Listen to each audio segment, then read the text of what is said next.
Just think about how much fun both Tapioca and Why Am I Here have had playing Dr. Muto.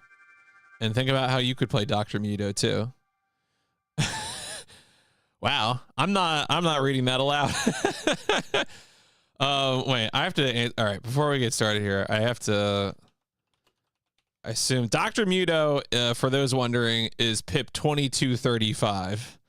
So I'm not I'm not too worried. I think I'll be fine for a while. Not too concerned about that one.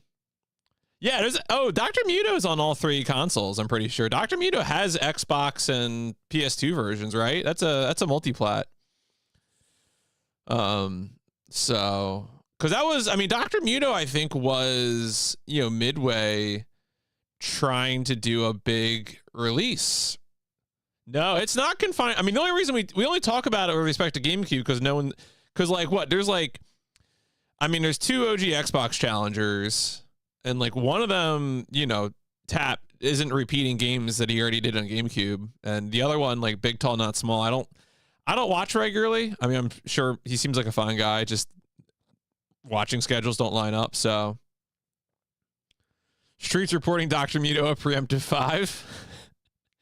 Yeah, right. I mean, who better? Tap could become the #1 Dr. Muto expert by beating Dr. Muto on multiple platforms. Makes you think. Maybe, what if the game is just really bad on GameCube, right? It's like a virtual Bart situation, and it's actually way better on Xbox and PS2. We wouldn't know, all right? We just wouldn't have that information. It would be a mystery to us.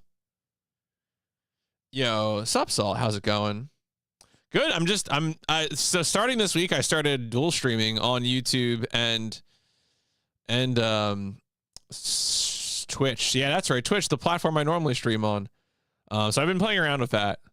And also thank you for the Streaks Galaxy and why the gaslighting of Dr. Muto. Look, I love it when people are like, oh, this isn't so. I mean, I do this myself too. Like, I've done this myself. I'm like, oh, this game's not going to be so bad. Time Commando could be good. Time Commando is not good,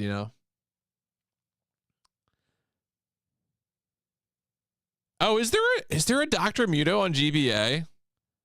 What if that one is good though? Sometimes the portable games are good. Like that is like sometimes. Daikatana.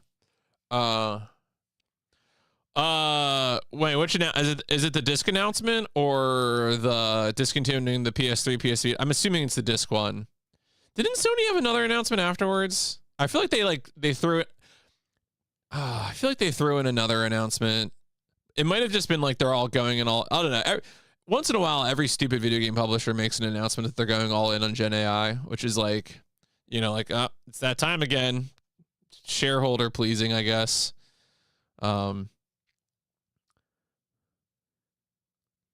Yeah, that's what I mean. The PS3, I mean, I'm happy it was open as long as it was, but also the other good news about like PS Vita and PS3 is that like those systems are fully hacked.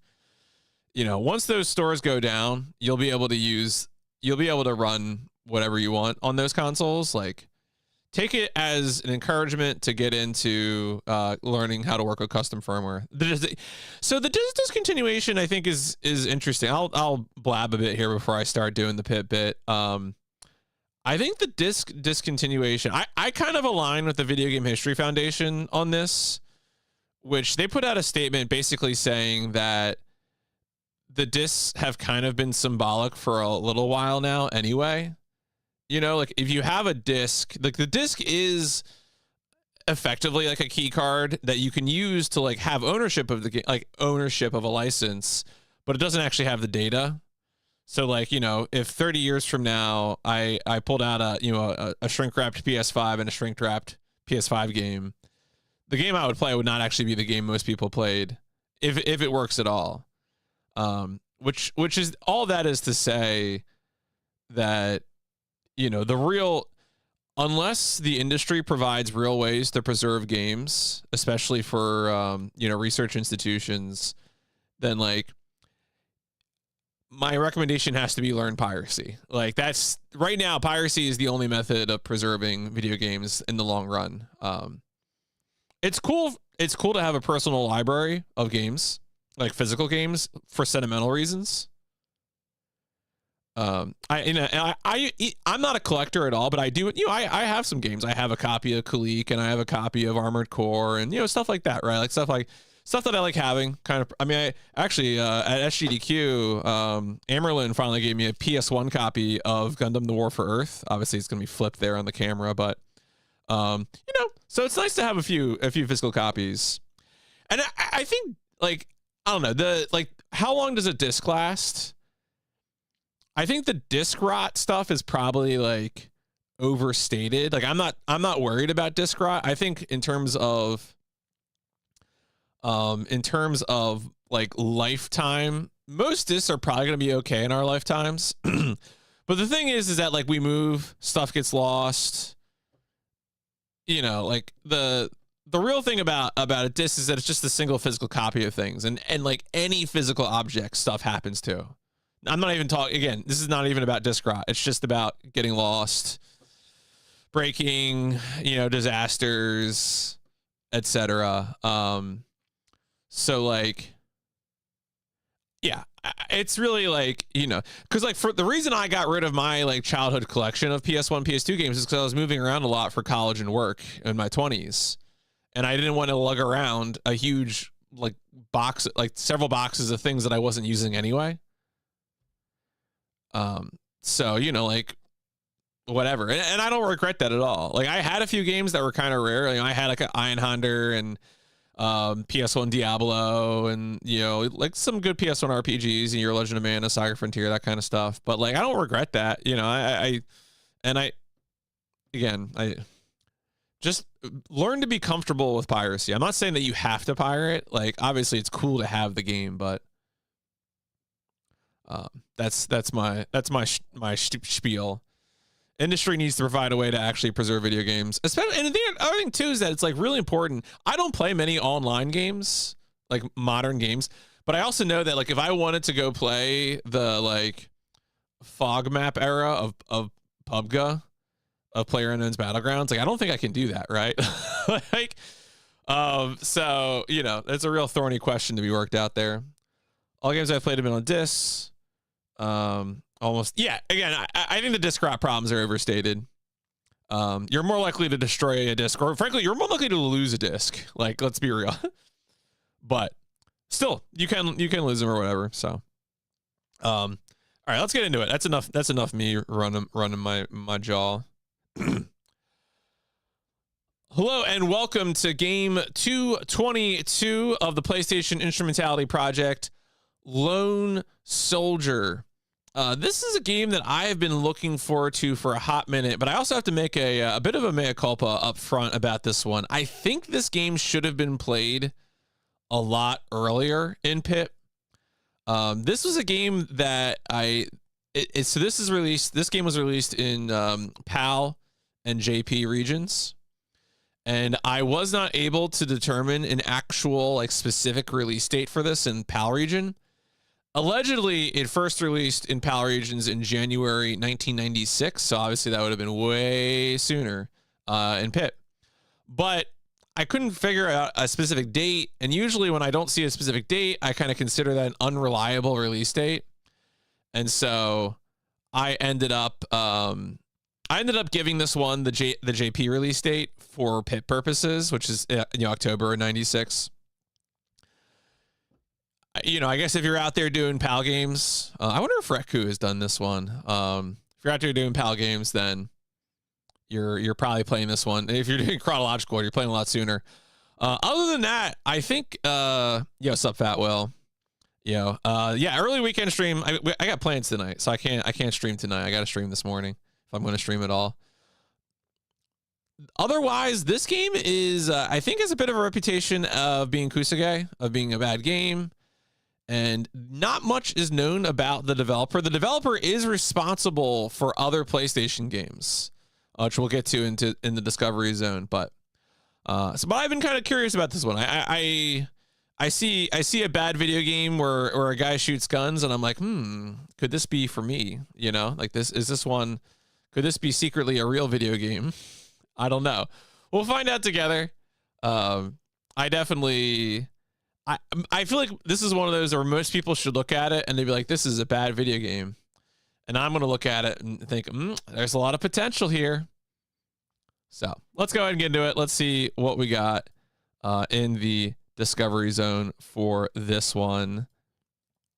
So I currently for genre, I have a placeholder here, which is the 3D action. I've never actually ended up classifying a game as 3D action.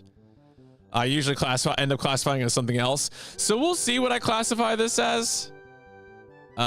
You'll understand once you see the game why I couldn't classify it based on gameplay footage. I was kind of confused about what to do with this game. I think I need to play this game, I think, in order to properly genre classify it. Our objective will be to beat the game. Will be to fully experience it. Telstar Chaotic Evil. Have we played another Telstar game? Telstar. Oh yeah, Davis Cup Complete Tennis. We played recently. That was a published game. Was what was the other one? Was I thought maybe that motorcycle game was, but I don't think it was. Wait, there's a third one. Oh, Onside Complete Soccer. Of course. How could I forget? All right. Anyway. That's funny. So this game was made by Tempest Software, which there is not much in the way of information about Tempest Software that I could readily find. I did a little digging around on Moby Games. So if you go here, you can see, Tempest Software has no Wikipedia article.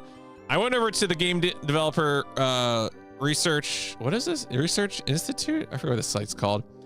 And here, you can see the games. So obviously we're playing Lone Soldier.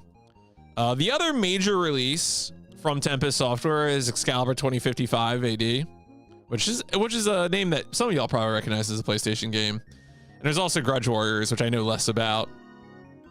Apparently they did work on some unreleased Mega Drive games, unreleased Genesis games.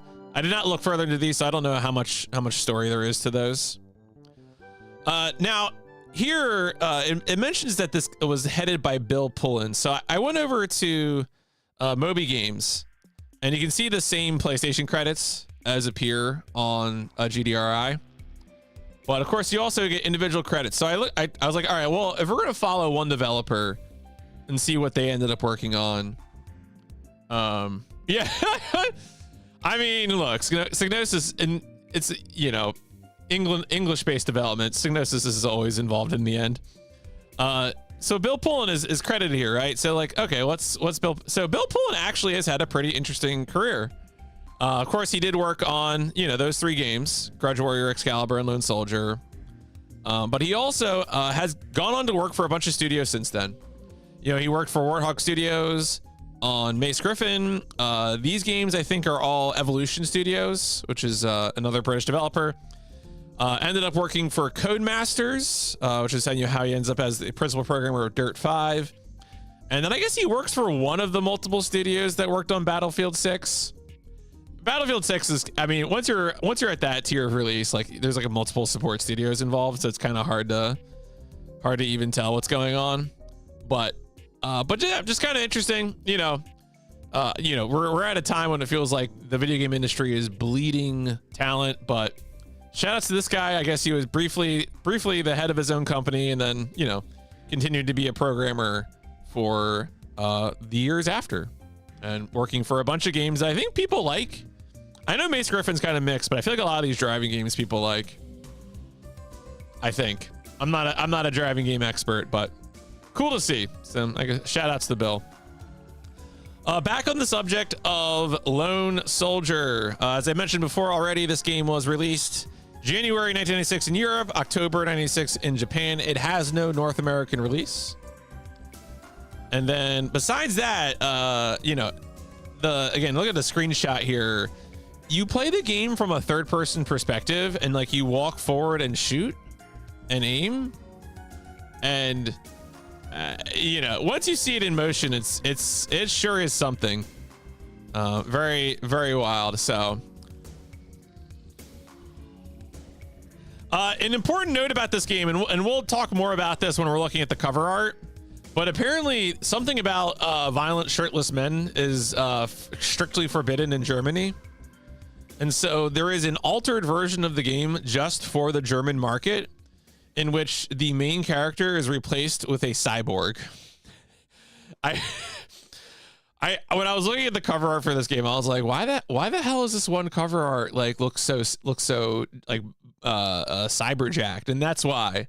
It's because there's a German version of the game that is robot cyborg. Yeah, I know of course the German market is, or at least the rating board is sensitive to like certain things, some of those obvious Nazi imagery, stuff like that.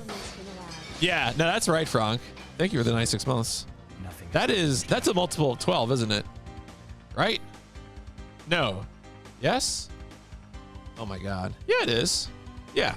All right. I figured it out. I remember my times tables. 12 is hard. All right. 12 is so difficult to deal with.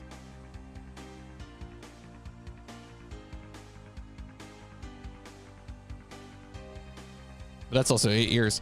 How does Germany wrestle 70% of Terminator? I mean, that's a great question. Maybe they just put a shirt on him, That's maybe, could be.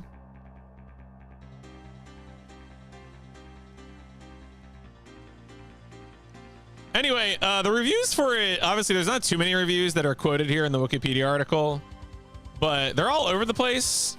You have like 2 middling reviews and then you have a 92%. Hey, maybe the game will be good. Maybe it is the people who are wrong. Maybe this is a good video game. On the subject of is there any cover art for this game on Moby Games, the answer is no. There is a German ad though, which is funny. Oh yeah, there you can see the German cover. I mean, we'll look at it elsewhere, but the German cover art. This is quite the ad. What is that like?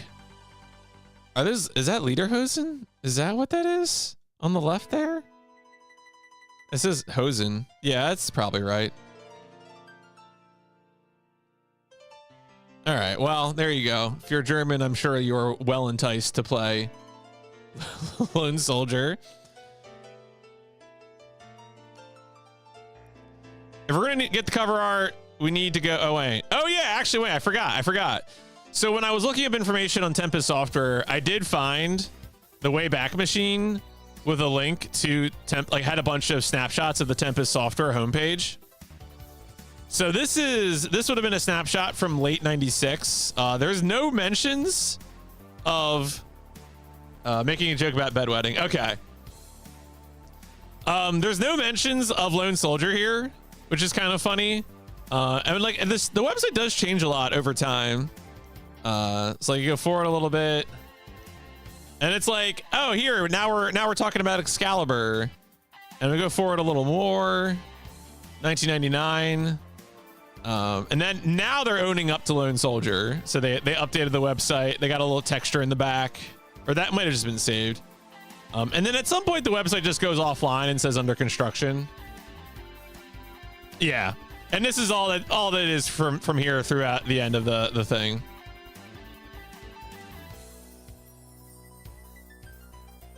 Yeah, again, there's just so little information on this. Yeah, and this is it at the end of all things. The last snapshot from February 2005. So, I imagine Tempest Software was fully liquidated at this point. Removing the cat pick removed to support fair. Anyway, Lone Soldier. Here is the cover art. A little closer up. Obviously, this is too salacious for a German audience. Oh, we got back of the box quotes is all we got. Pure arcade frenzy over a massive variety of levels, combining pumping 3D action and awesome firepower. This is exactly what we want. Yeah. Actually uses the memory card. If I back up here, what's good, you can see there's a separate, PS6 Desert has a separate thing for the German release. And we can get a close-up look at this German box art. Oh, no, wait, no, we can't. Well, you saw it, whatever, close enough.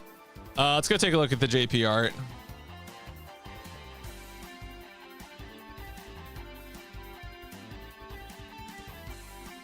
JBR is pretty much the same as the normal European release. Just got a little text in there. Seems a little cleaned up. Like, I think the image is brighter. It's not just the scan. Some screenshots, some text. I like the little silhouette of the guy running with the M6C. Cool. What else we got? We got no questions. Do we have cheats? Oh yeah, we have some button cheats here in case we need them. We have a review. You wouldn't take bull from a guy who picks his teeth with a bayonet and wipes his butt with sandpaper, would you?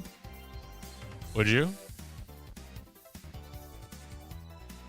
Lone Soldier is one game that wouldn't likely be brought up in conversation again 10 minutes after this review's over, but hey, who knows? Yeah, this is a 2014 review.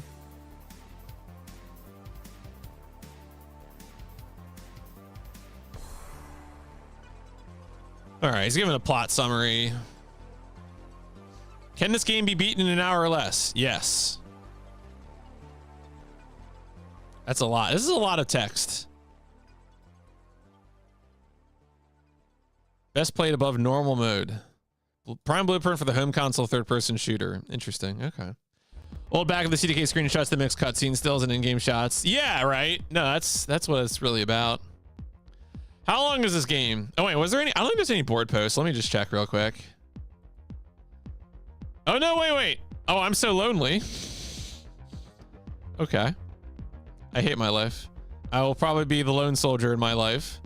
Never know what is going to happen. Okay.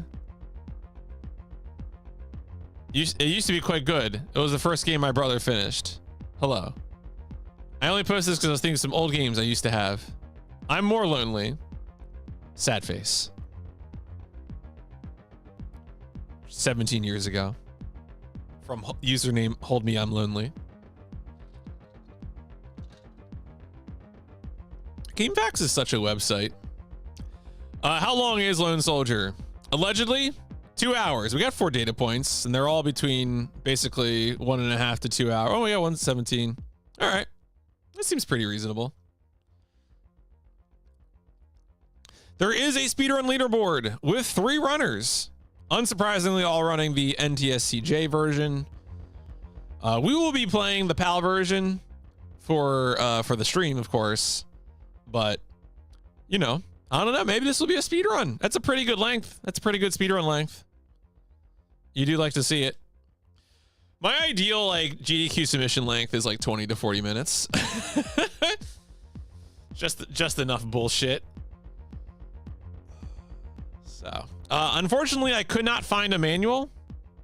So, if I'm going to, so as usual, when we can't find a manual, we're going to end up relying on PS6 data centers information on the controls to figure out the controls. Hopefully that's right. Let's go ahead and play the game.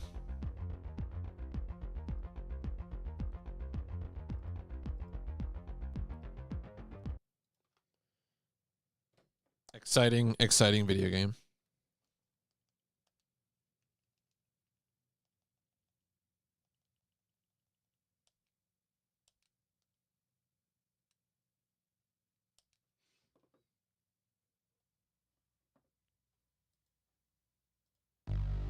Oh yeah, Frank Ocean. You know, I haven't gotten any sort of Frank Ocean thing since starting the YouTube dual streaming. Maybe, I don't know, maybe they finally got Frank Ocean. Maybe they finally stopped him. They put an end to his plans, to his startup plans.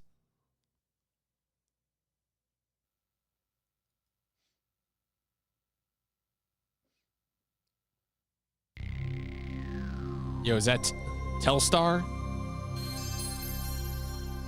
Telstar has done it again.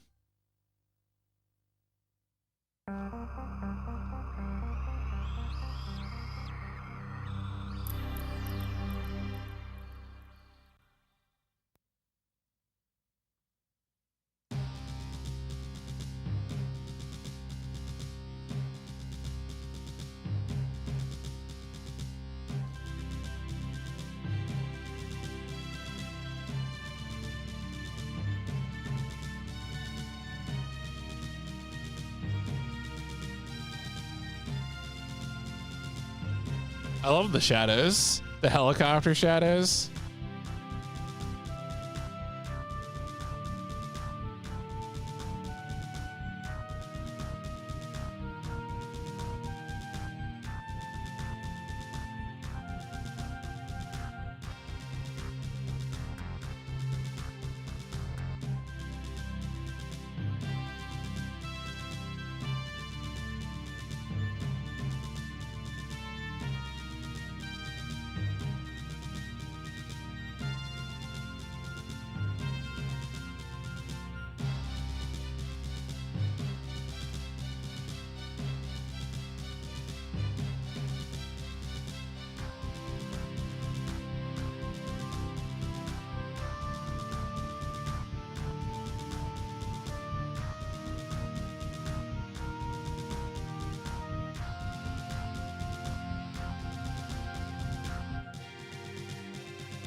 Three a.m. this morning, Army Convoy Bravo 288 was attacked en route to base. This attack resulted in the loss of an experimental nuclear missile.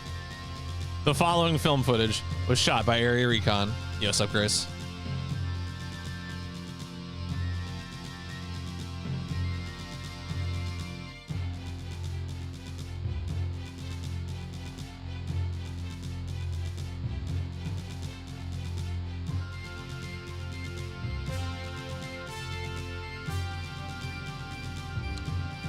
Feels like this music is a little bit of a mismatch.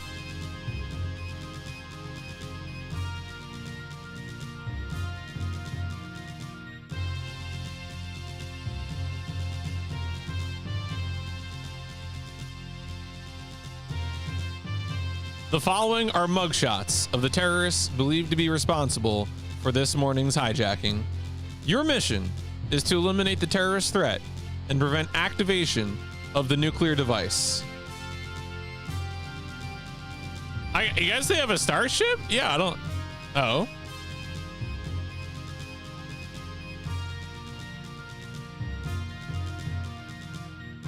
These are some faces. All these people voted leave. Good luck.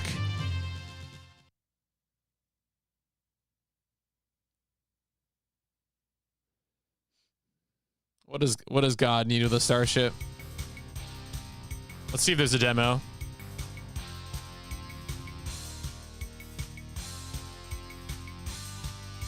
Yeah, subbed onto Cat.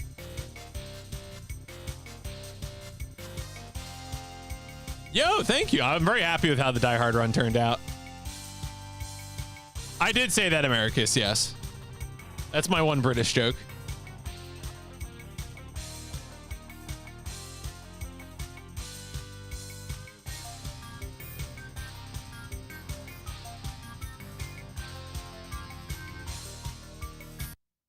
All right, we got a demo. We got a demo. Oh, you're Nakatomi Pizza. Oh, is it just scores? No one cares about score. No one's ever cared about score in a video game. Score is fake. Wow, that's underwhelming. Yeah, Emerald and Cosmic were very good. All right, let's see what we got in options. I love it when gunshot sound effects are the menuing sounds. We'll keep it on default for now. Okay. X is fire weapon, circle is throw grenade, triangle is run, and square is select weapon. Okay, that's pretty straightforward. All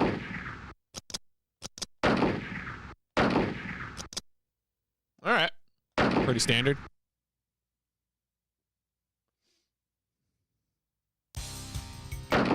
Let's go.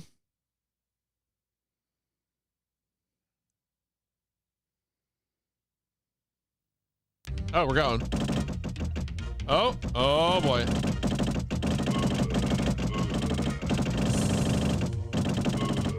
Oh boy.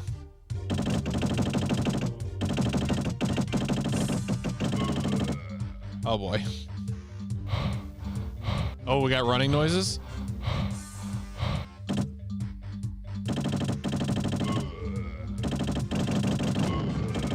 How do I aim? I mean, I guess this is the first game. Yeah. No, I hear that. It seems like, okay. Forgot this is a PS1 game. Yeah, I imagine a lot of people have.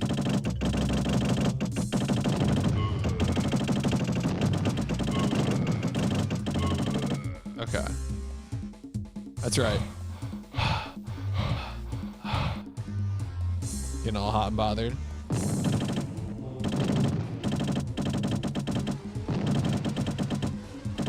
Is that actually? There we go.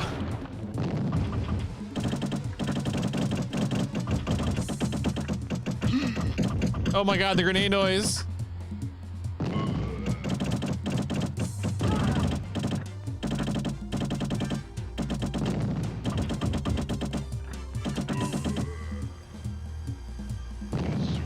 Oh, bazooka. Okay. I wonder, do I have like infinite ammo for? Okay, I have 2 shot. Okay.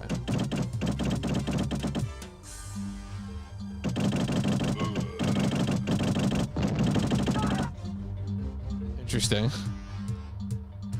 Ooh, we got crates from the sky. Those are like mines. Are those mines? Oh, this is like shells? Rockets, okay. All right.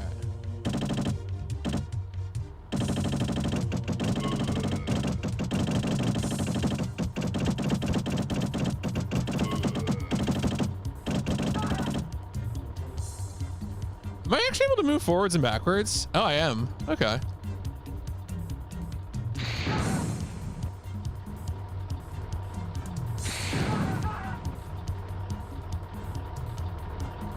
I guess I should smoke him when you got him. I think I probably could.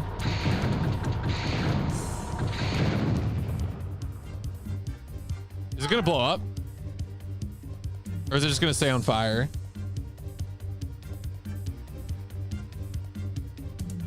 All right. Can I blow? Can I like, will this take damage?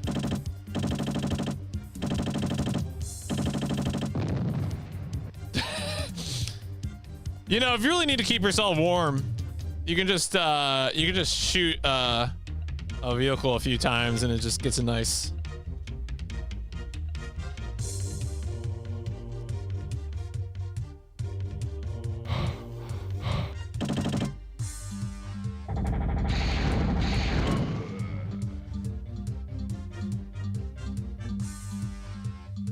Level done. Perfect. You have crushed the enemy. Excellent. Go on to the next section.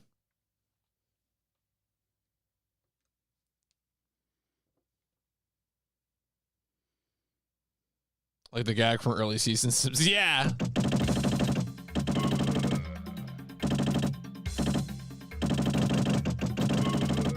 I wonder how precise the shooting is. And the answer is not very, but. Can I walk into the water? I don't think so. Circle. Circle's grenades. But like, I don't. Can I? If I like hold it down? Oh, okay. Wait, there is like a meter. Yeah. Okay. I got his ass. Let's go. Ow.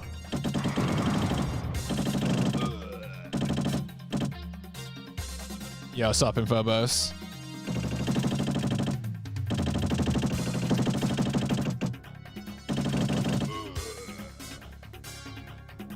I mean, like, for what it is, there's kind of some variety here, but all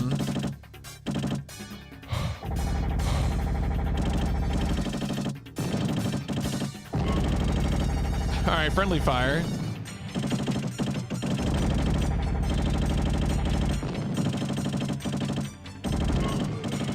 Got him.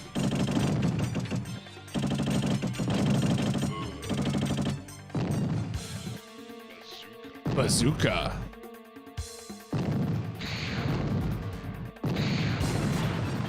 Nice.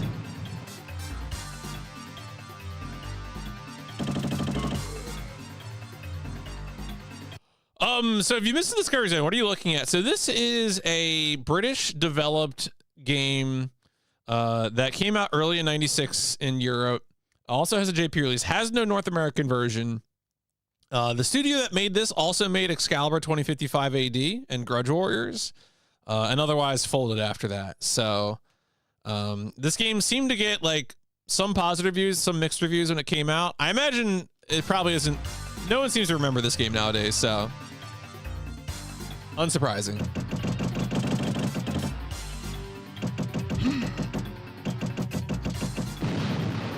Damn it.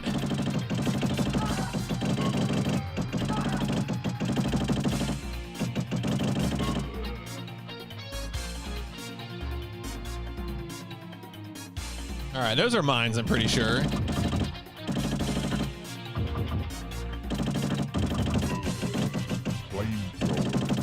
Flamethrower? Oh, you gotta be kidding me. Oh, no, I didn't even do that. Wrong button.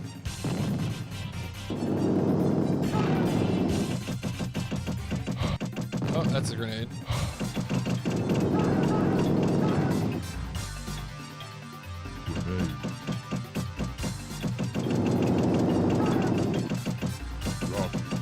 Wait, what it?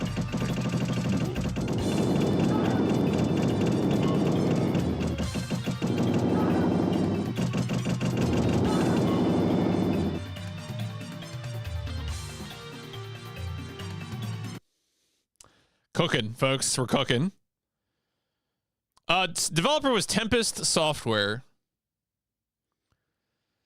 And it seems like some of the people who worked for Tempest Software like went on to work for other companies like Codemasters and stuff like that. So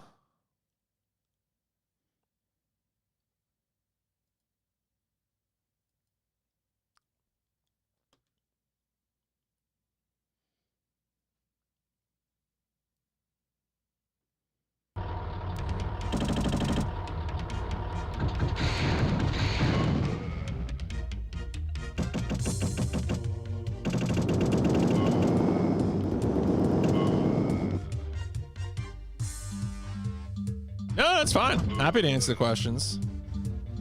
Invincibility. What did he say? Oh, it's not a new weapon. Oh, did he say invincibility? I think he said invincibility.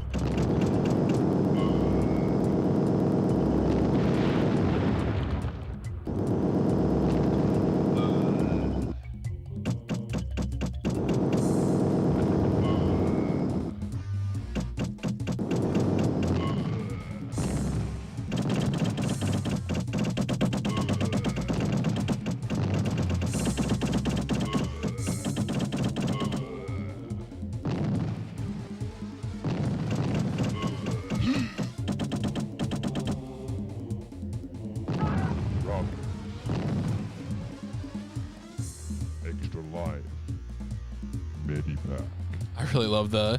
All right, I want to see. Can I actually run like all the way backwards?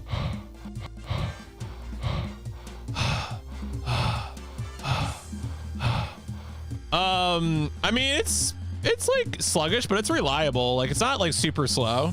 Oh, okay. So it won't let me go all the way back. Interesting. So it does stop you after a little bit.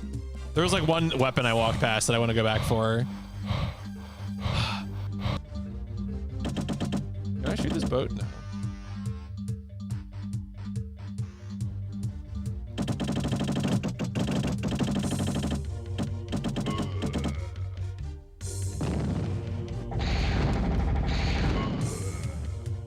Ow. I walked right on the mine.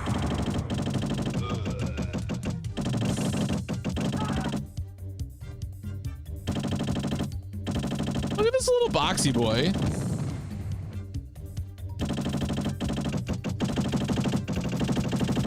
Oh, what's shooting me?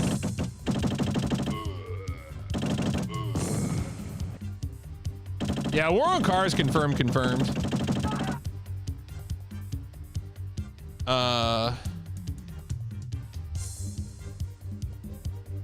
Cool.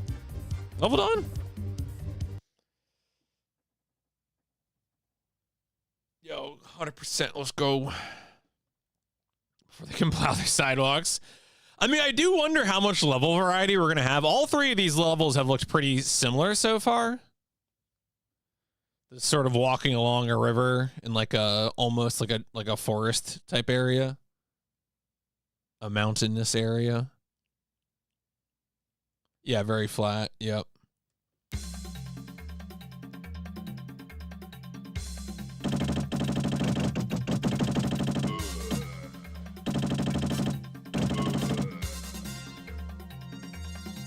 I like that they're jumping out of trees. That's very good.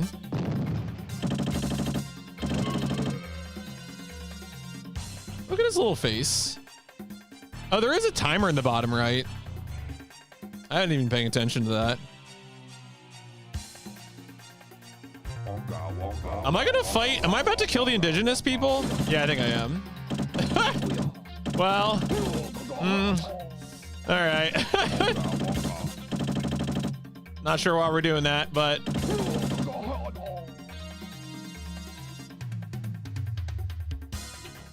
can I destroy their homes? Sorry, just I'm asking that for science. Don't do that.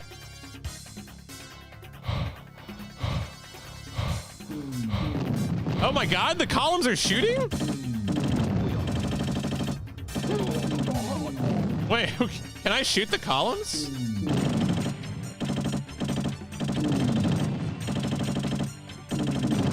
Oh, wait, I'm getting hit.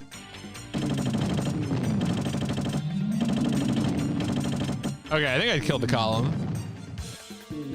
Oh my God.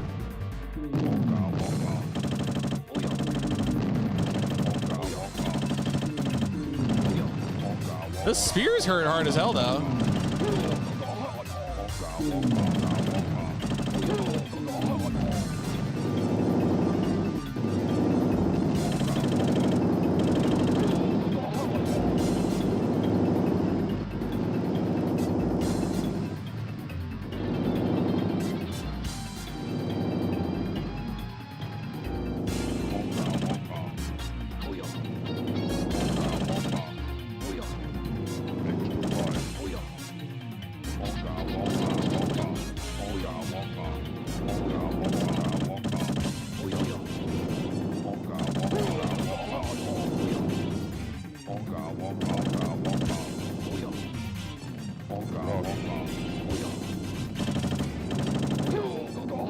Got him.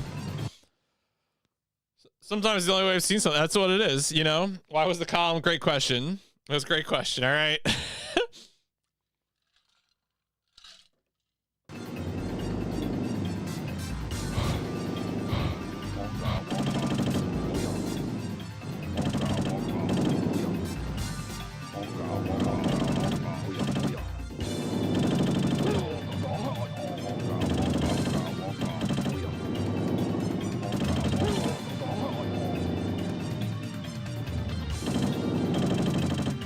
Oh my God, what was that? I was got like fireballs.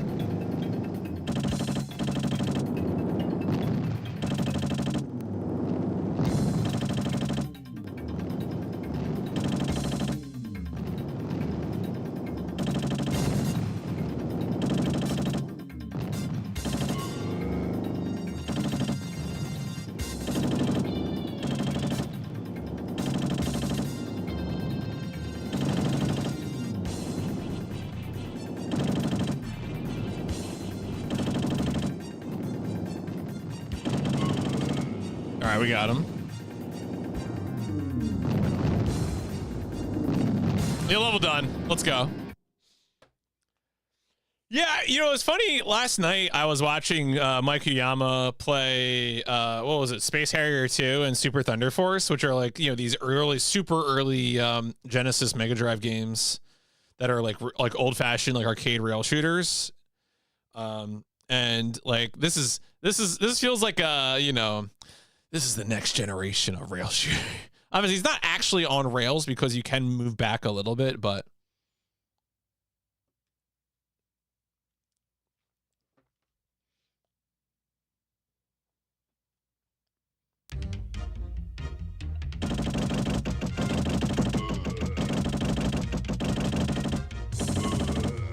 Flamethrower. all right, we got flamethrower. Oh, what? What?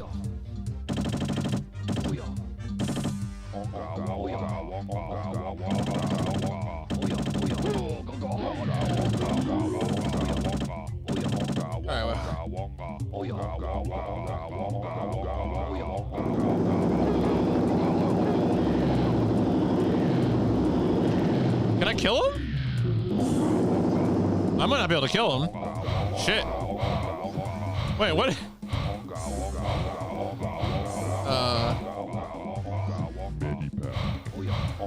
Do I need to run past him? It doesn't look like he's taking damage.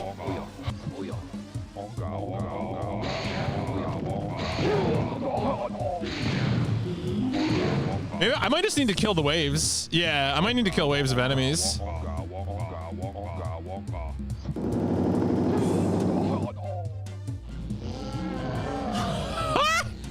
What?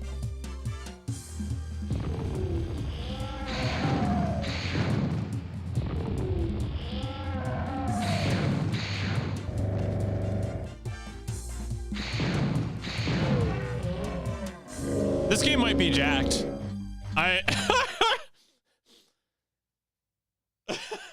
You have defeated the boss. Awesome.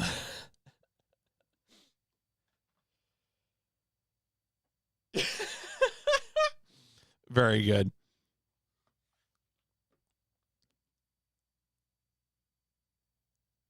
You have been successful in eradicating the jungle forces. Do you want to save your progress? Yes.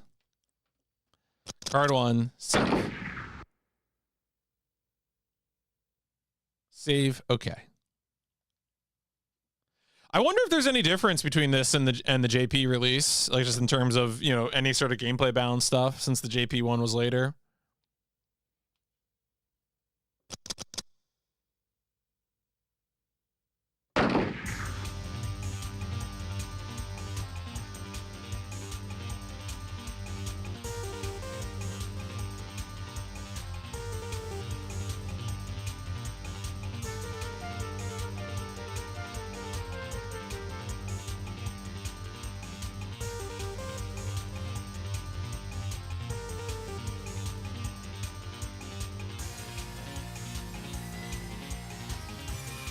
Gonna tell people this is Far Cry.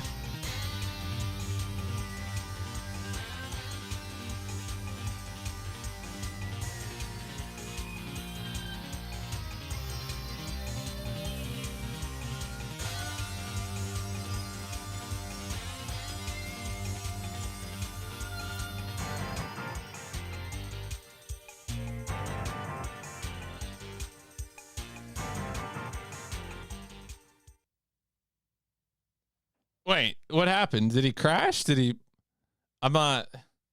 I guess he dropped a bomb.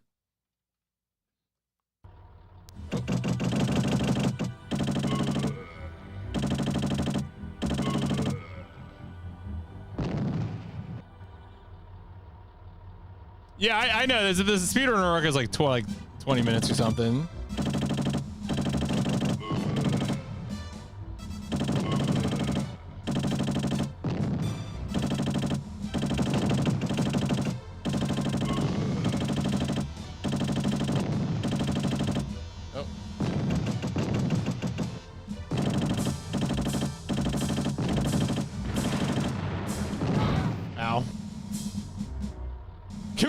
Yeah, I mean, you might be right. Are these explosive barrels?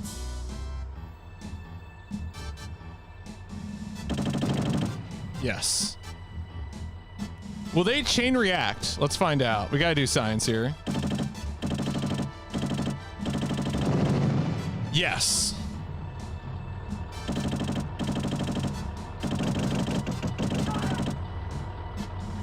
I didn't keep my weapons.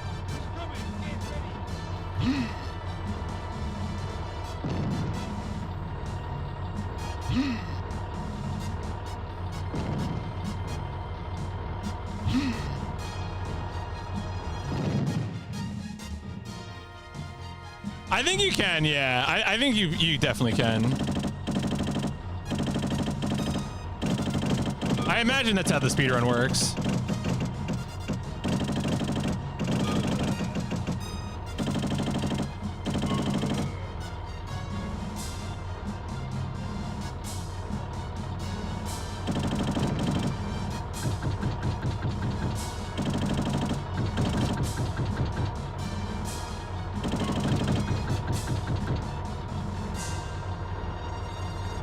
You know what? Maybe we'll just run past them. We all got a rocket launcher. Oh, it's a dog!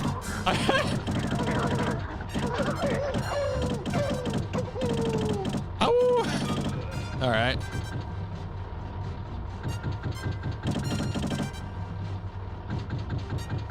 Oh, invincibility.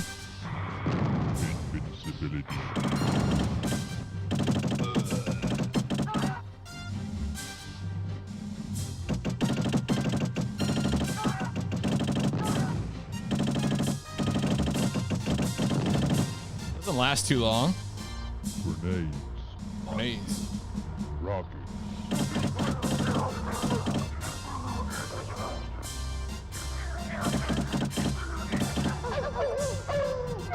So it seems like the barrels are almost more useful to like have as like a flame trap for enemies to run through. What the heck is? Okay. My weapon is no longer firing quickly.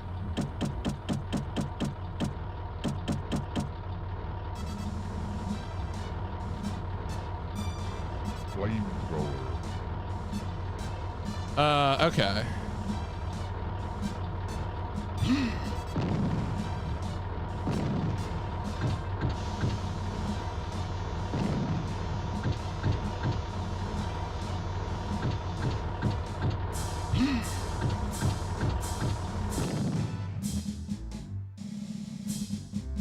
I mean, I don't even know who I'm patriotic for here, but maybe, you know, I could be talked into it.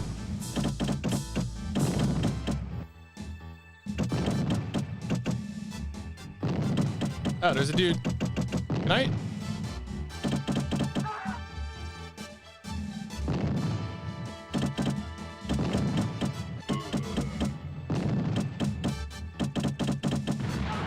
There we go. Operation Shadow and Engage. All right, can I actually go one of two ways? I mean, this is no, it's just probably the illusion of choice. Oh God, what is that? It's a mortar.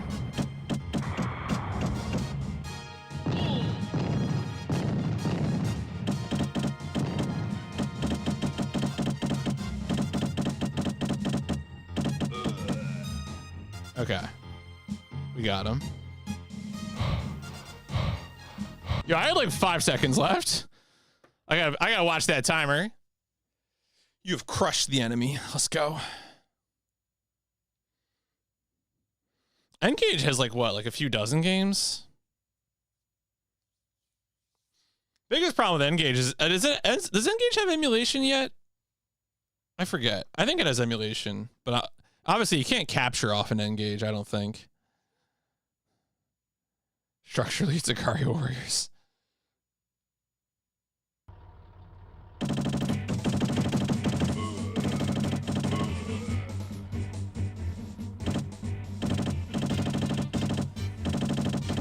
There are emulators, okay. Flamethrower. Ow.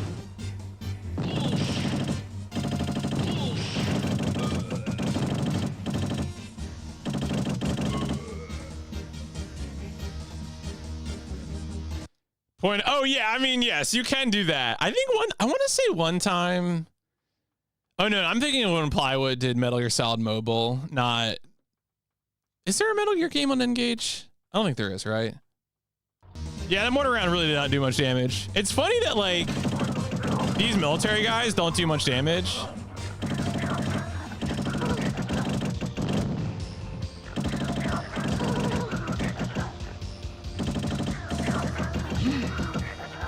Dog is killing my ass though. I think the dog just runs away. I don't think the dog dies.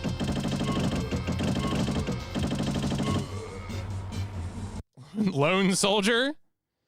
That's okay. I did it. Showing a bunch of endgame. Okay. I mean, look. If it's good enough for Cotty, it's good enough for me.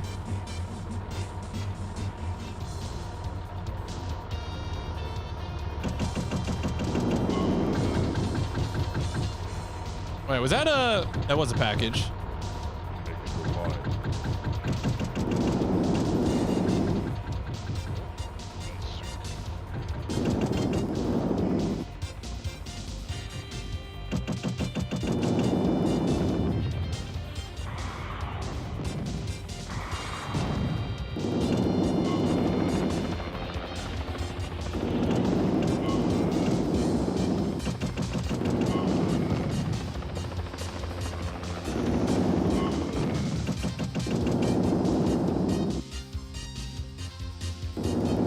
amazing. Yeah, what we got, like a little train car boss here?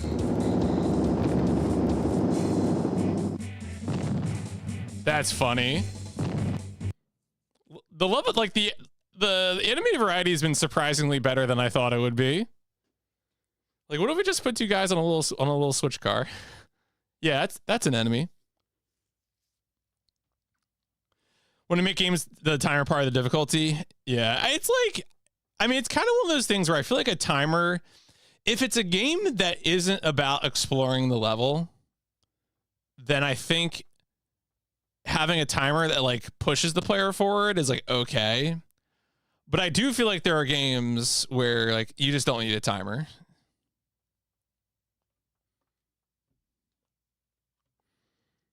This is mostly a comment about old school Sonic games.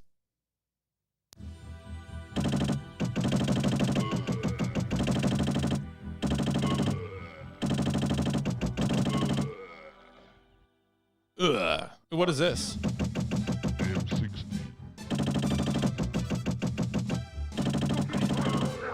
Oh, no.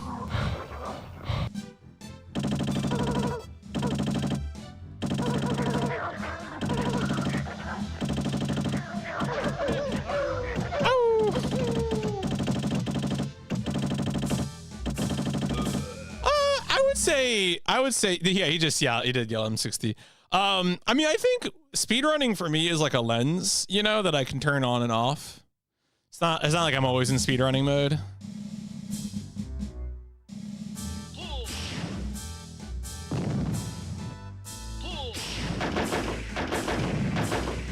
That's an incredible M60. What is that gas? Or is that just like a flare? It does damage, okay.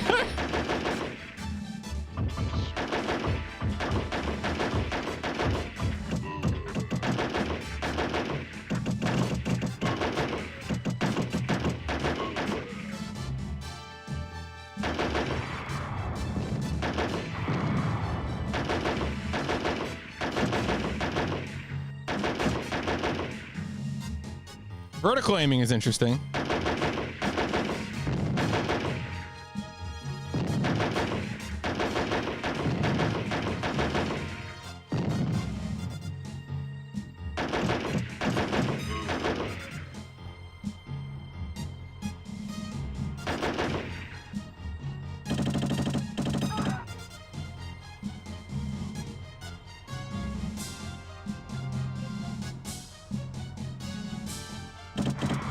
Ow.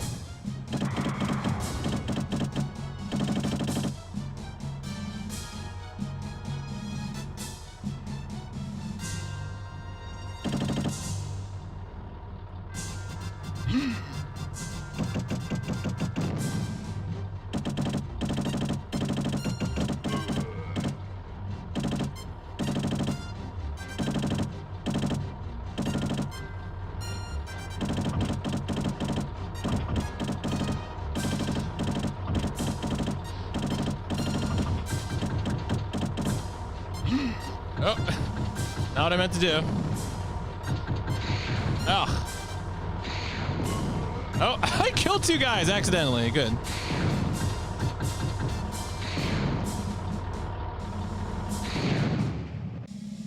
All right. We're still in there.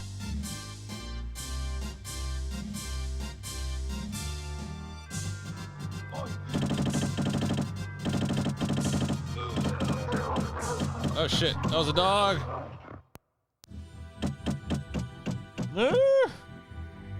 Oh shit.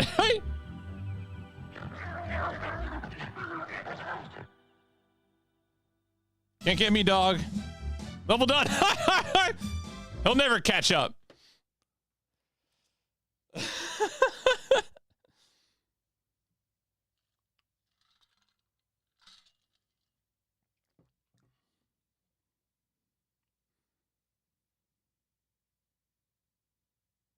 Shout out to the Bilbo, who's been playing a lot of Spider-Man games recently.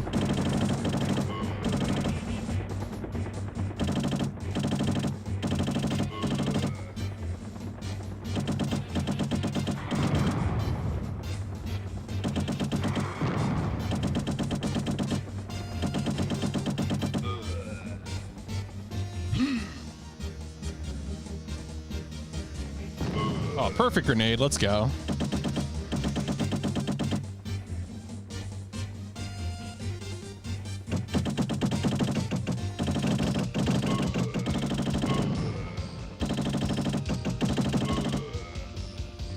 They aren't hiding items behind the trucks, are they? Yeah, this is the peak. That's right. You may not like it, but this is what peak performance looks like.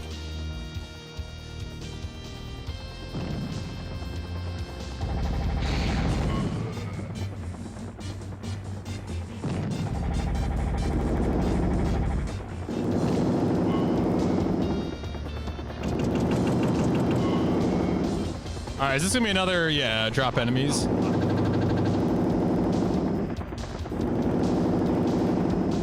Okay.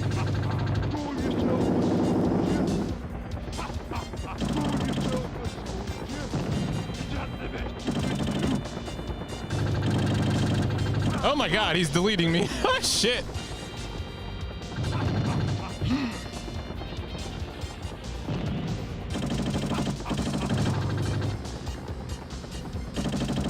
No, I mean, I think it's honestly, it's not, obviously there's some flaws to be clear, but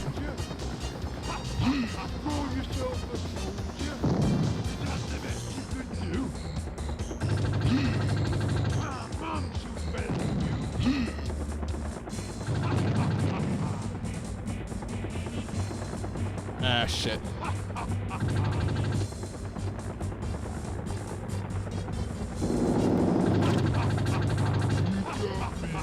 All right, so what happens when I lose a life? Do I have to restart the level? Oh no, I just get a full health bar. All right, whatever. All right.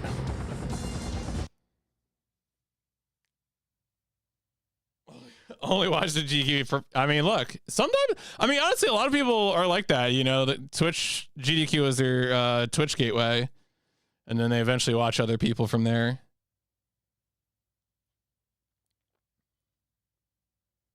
You've defeated the boss. Awesome. Awesome.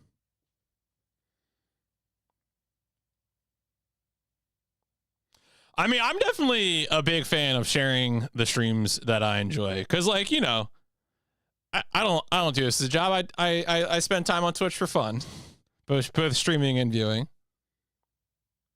You've been successful in destroying the canyon. Okay, so the first level was jungle, and then the second world was canyon. Yeah.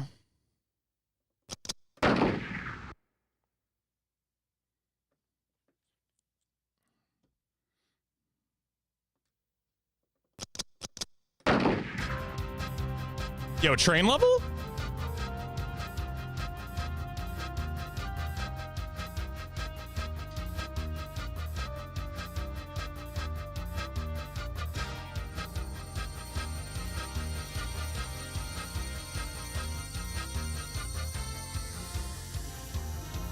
Oh, I see, Infobus. You found the pit pods, gotcha.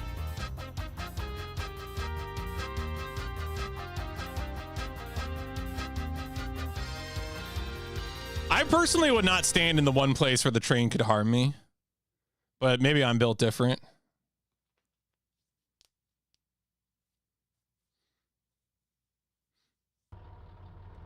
Yo, we're like a city level now?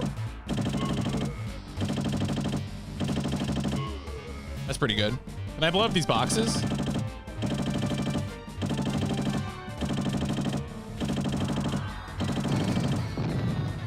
I keep thinking like shooting stuff is going to cause it to blow up and like it'll leave items behind. That is not this game.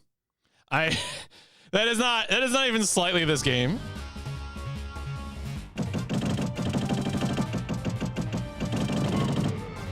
Oh, the garbage can explodes.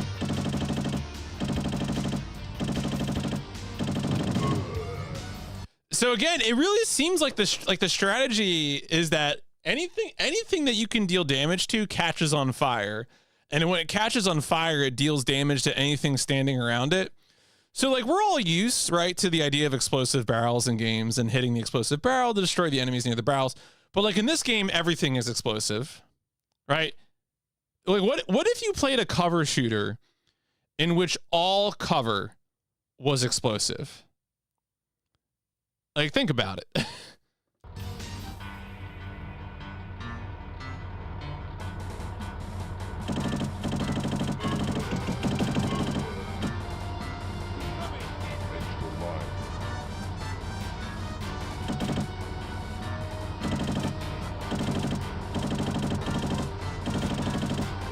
I wonder if that's close enough.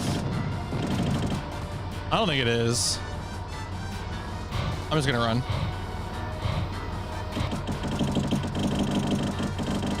Okay, so these are like high level enemies that are dealing a ton of damage to me. Are they ninjas?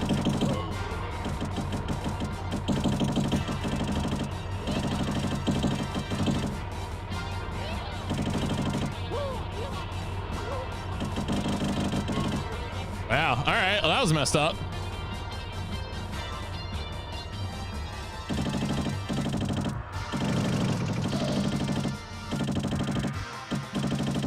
No, let me shoot the box. I need to shoot the box.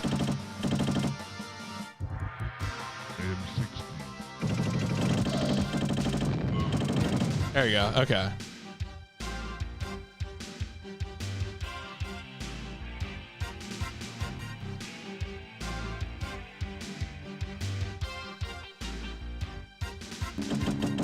What was that? Oh my god, it's like a little... Okay.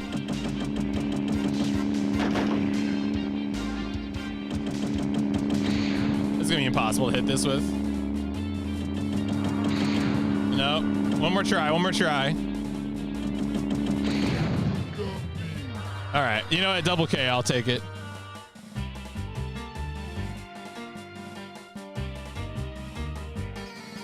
That might have been the Akira bike.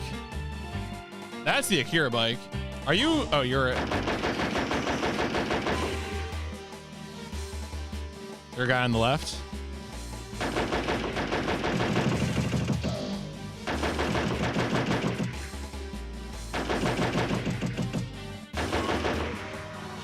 Can I blow this up? He should take damage. Oh, yeah, once he goes behind it. Yep, okay. Flamethrower. Anything back here? Oh yeah, here we go. Oh, now there's health. Okay, so the game is starting to hide items a little bit.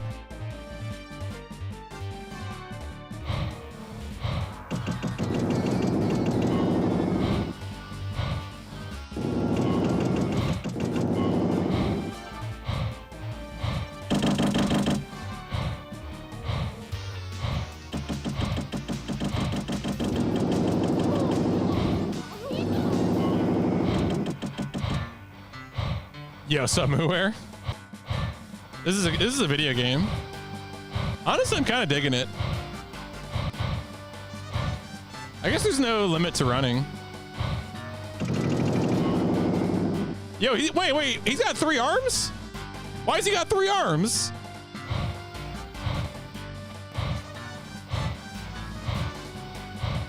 Level done. He's a mutant, yeah.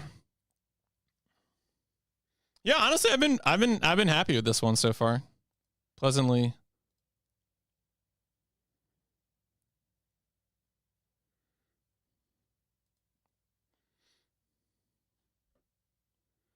These boys love Judge Dredd.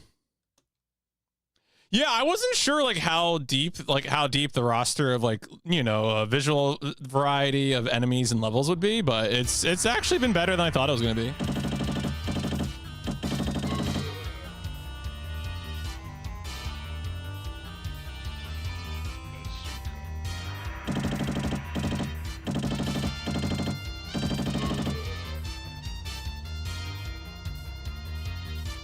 Okay, that is fake. That's a fake alley. Music's pretty hype too. No, we're going to the right. Okay.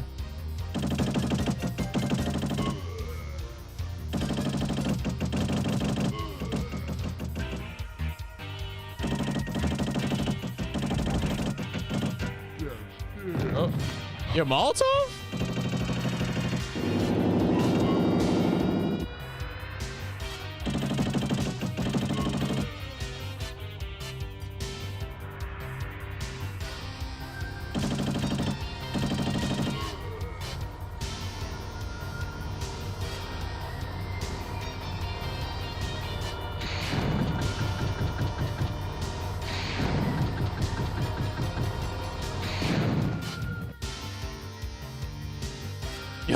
art? What is going on here?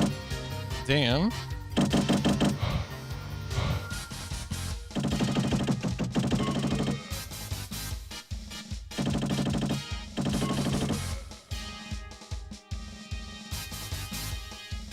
Yeah, like, oh, look at all these like little store textures, you know, like this is, it could just be a repeating texture, but there's like some flavor here.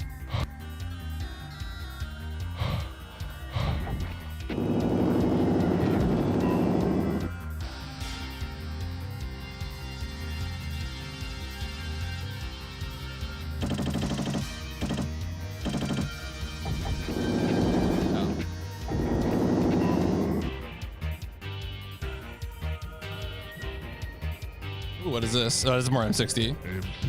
M60. Which way am I going? I'm going to the right? Okay. Oh my god, there's a train. Okay.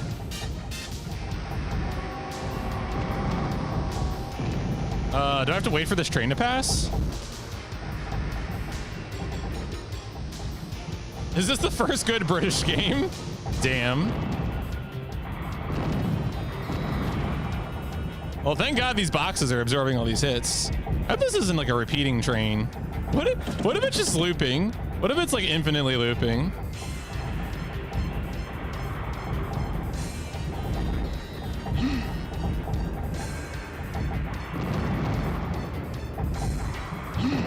Ow.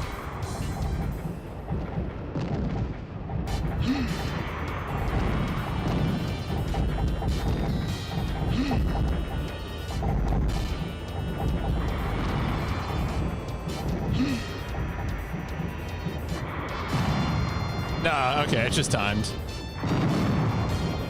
A rail shooter, but not like that. Make gun gala.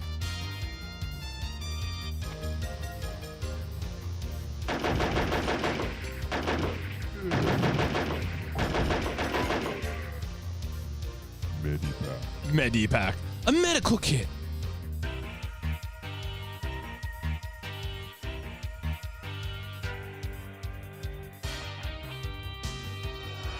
Level done. You have left too many survivors. Oh. I didn't know that could happen. Okay, so I guess I have to kill some number of folks on the train in order to pass the level. Huh.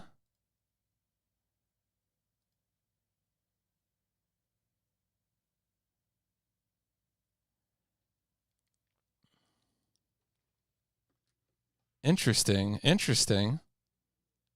Yeah, the speedrun must have to kill some number of enemies then. It's probably rooted, I assume rooted out.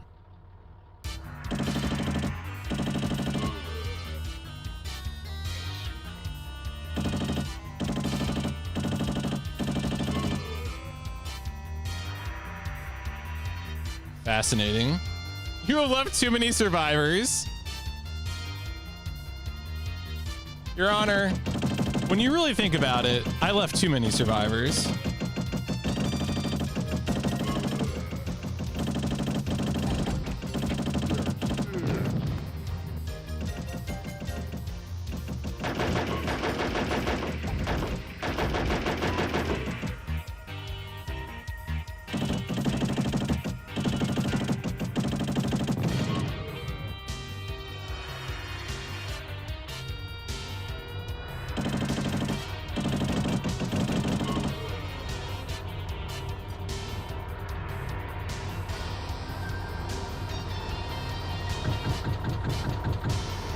What? Oh.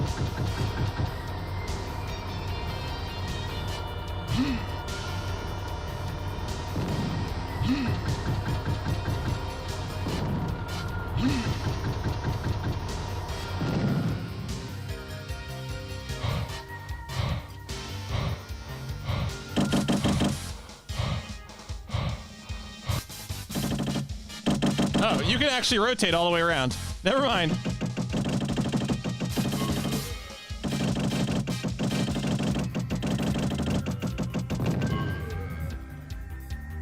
I thought I wouldn't be able to do that. My focus is going to be to kill like just random enemy soldiers on the train.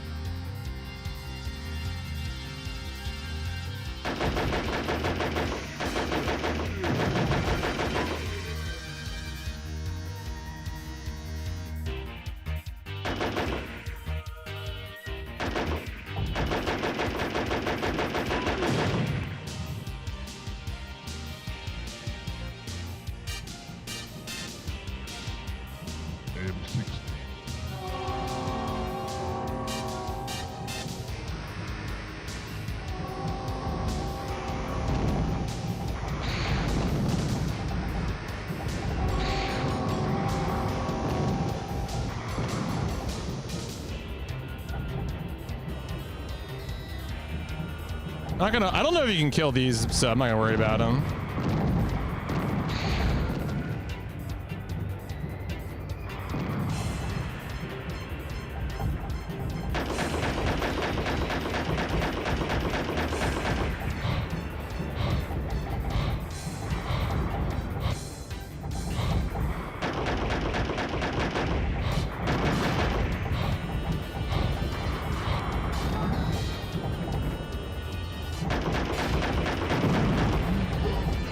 Yeah, whatever. Use up a life.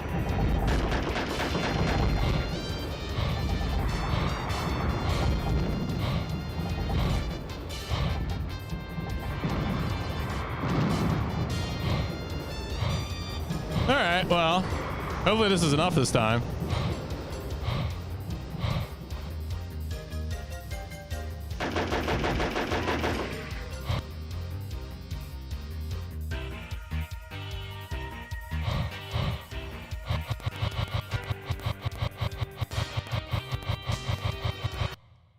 You can mash sprint. Oh, all right. I wonder what the number is then. Is it like 70? Huh. All right. Interesting. I guess maybe you can destroy more of those train cars.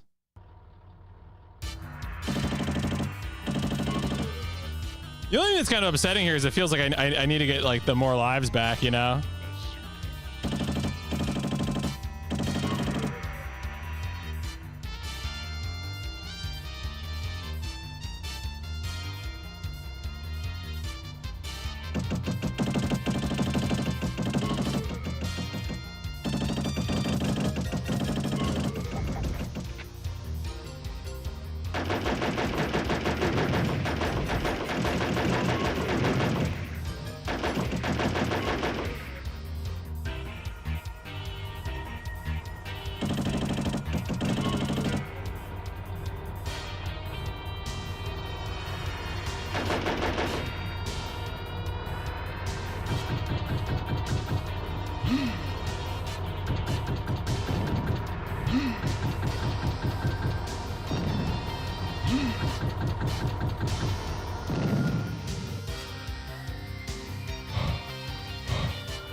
Music's rocking though.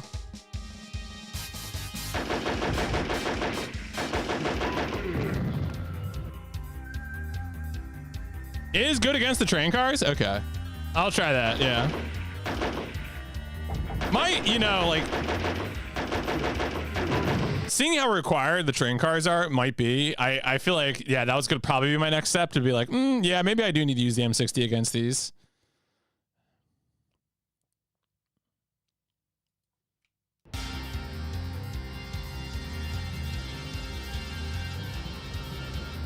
They are also giving you, you know, more M60 ammo right beforehand.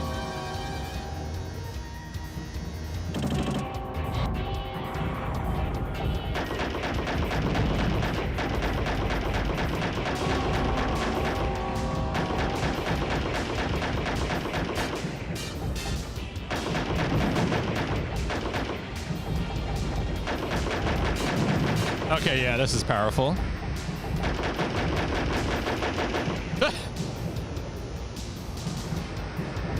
No tickets.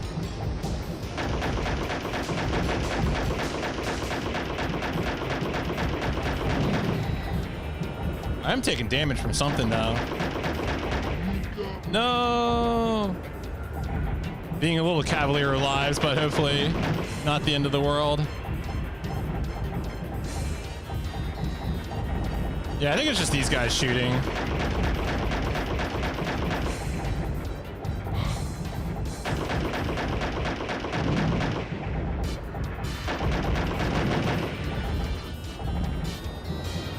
All right, let's hope this is enough.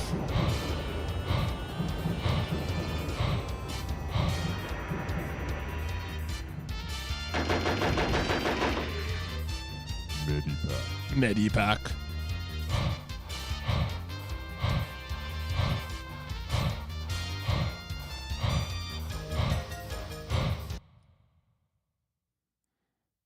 Crush the enemy. There we go. Yeah, I think it seems like it was hitting those train cars was the thing I really needed to do. The M60 was the weapon for the job.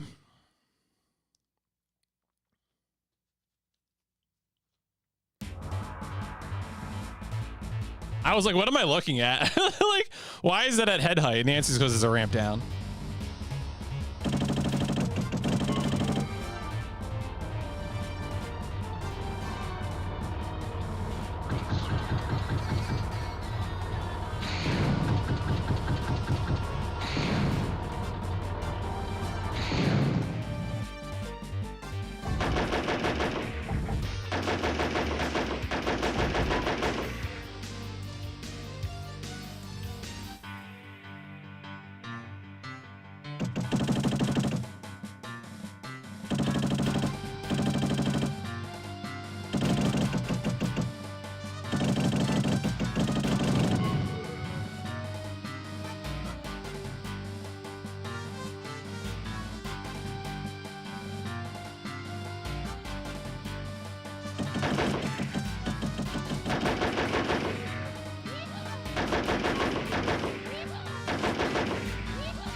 Yeah, this is a PS1 game. You know, look, just like we remember. Are you telling me, Dangerous, that you never played Lone Soldier? Only the finest British developed PS1 game? Look, this guy's got 3 arms. All right, he's armed and dangerous, just like you.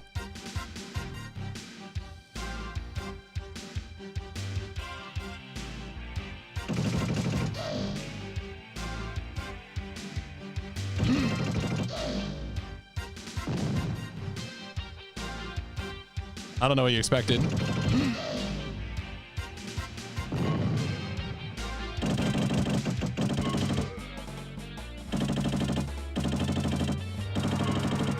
All right, got him. Wait. Is there something over here? No, okay. The camera in this is a work of art. I do not control the camera, in case that wasn't clear. Oh, we got a lot of mines. All right. Oh.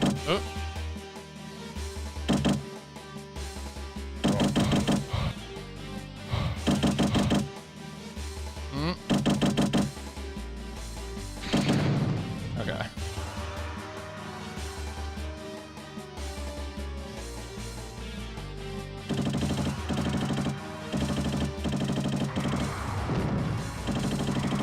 That's an invincibility. I don't know what was it? All right, let's go. All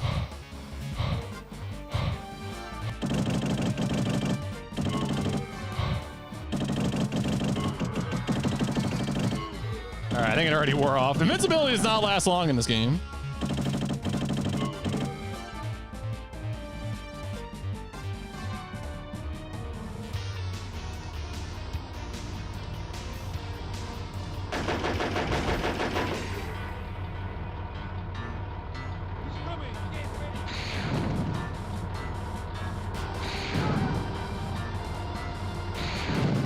Got him.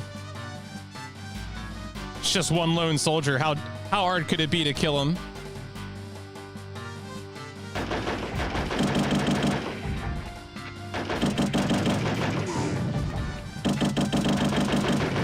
Oh, now we're really... Now the sound effects are really getting good.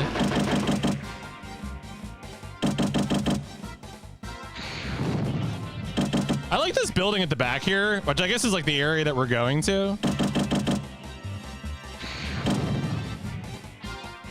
Is there anything in the foreground here? I keep thinking they're going to hide items in the foreground, and they've only really hidden items in like alleyways.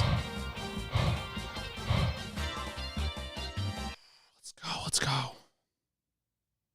You've crushed the enemy. Excellent. There's no isolate. That's right. This is not project I'm going in.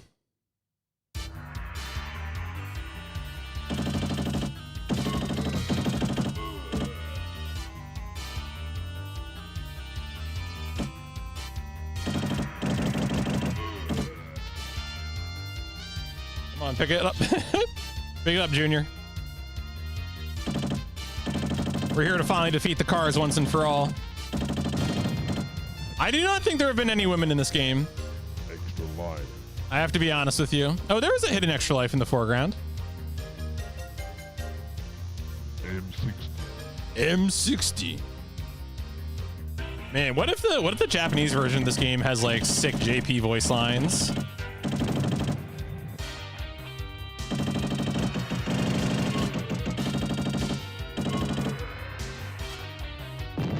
Nothing back here. Oh, there's no timer on this. It must be a boss. I think boss levels don't have timers.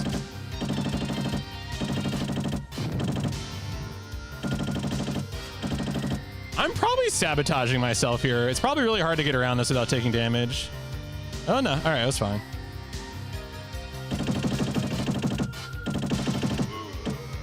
No one on the left? No. Okay. All right. Those guys look special. We got some. Okay. So like, I don't know if I can get back and get this health. I'm gonna leave it for now. Oh.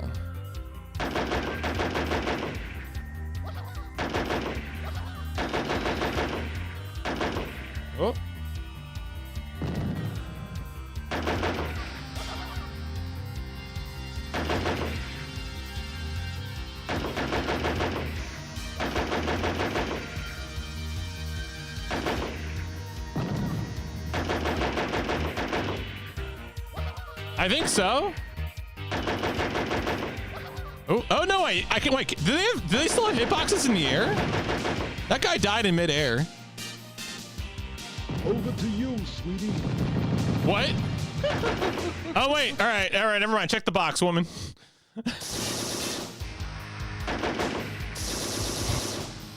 Your turn, honey. To you, son.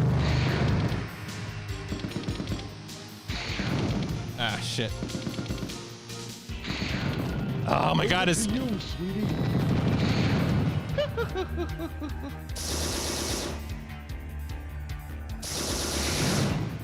Your turn, honey. To you, son.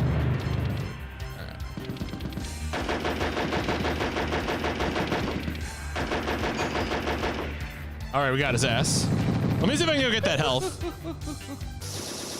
Yes, I can. Medipack. Medipack.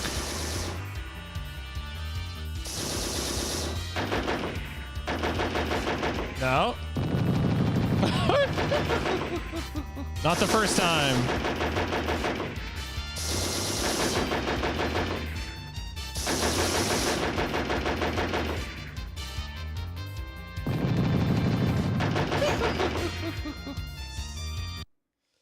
That was good. Flavorful boss. You love to see it. You've defeated the boss. Awesome. That was cool. That was like I don't know what's going on. I don't know what the lore is. I don't know what the deep lore is, but you know what? Cool bosses. We always love to see cool bosses. You have been successful in wiping out the city renegades. Okay, so we had jungle, canyon, and city levels.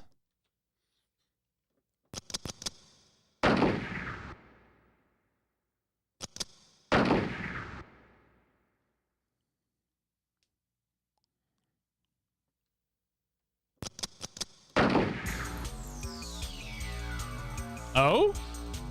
We got a little spaceship now?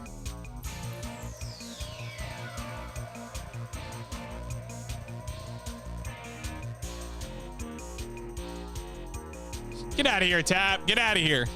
Be gone with that. Wow. We left the planet. Okay, we're on an asteroid? Well, that escalated. Is it going to be like a space station level? Is this going to be Chex Quest? Yeah, I had noticed that, like, even though I was trying not to read plot summaries, it does seem like the antagonist in this game is supposed to be an alien race or something. Perhaps the manual would have shed light on that had we had the manual, but, you know.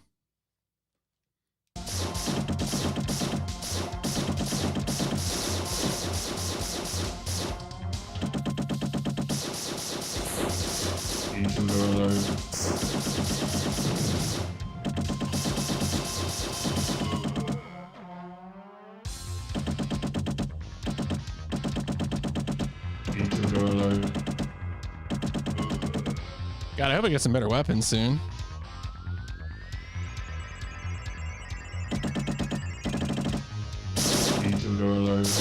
Is that shooting at me? Oh, no, that's shooting at me.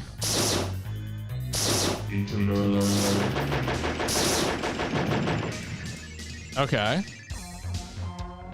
All right, they're giving you more health here at least, which is good.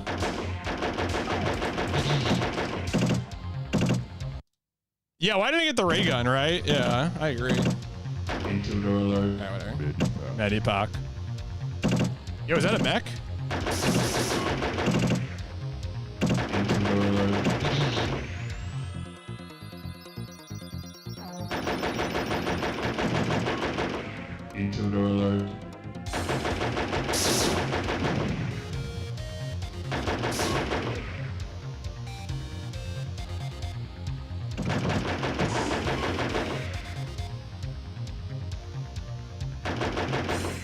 No. What are these? Are they? Can I blow these up? It looks like they're getting hit. Did they blow up? No. Okay.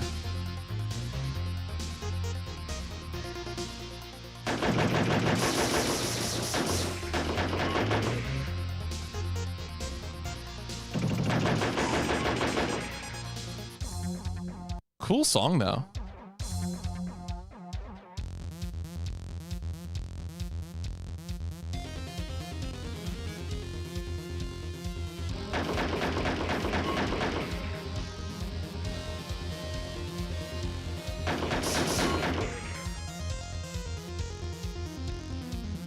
Yeah, I'm surprised I haven't been able to blow that up.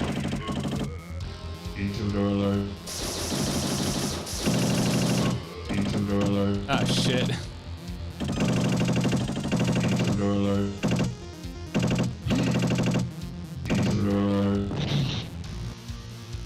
Alright, that's good. Can I blow these up?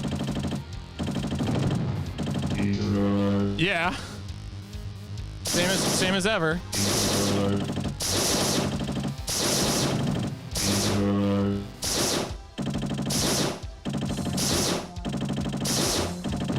Man, Uzi's not cutting it anymore.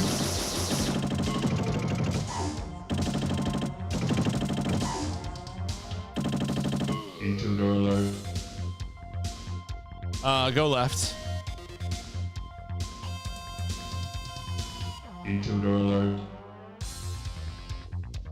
Oh, wait, we got health. We got health.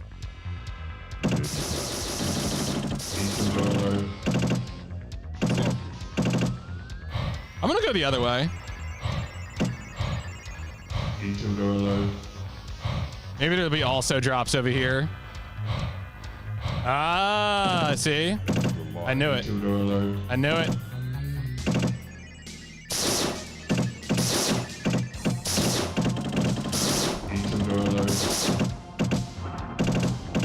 hitting him? That's weird. Oh wait, I ran out. Oh no, I have bazooka.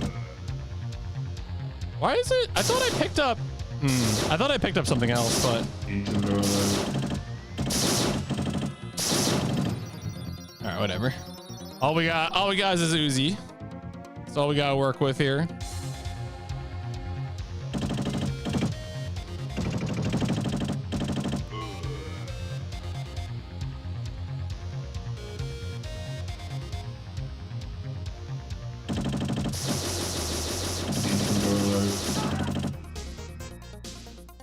Nothing.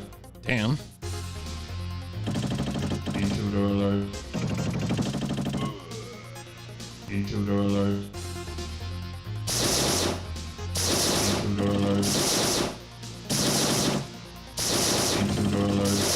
I might skip these. Yeah, that's probably, we're probably got plenty. So hopefully it's not gonna be like, yeah, there you go. No, it's gotta be 100%, bro. No, we're fine.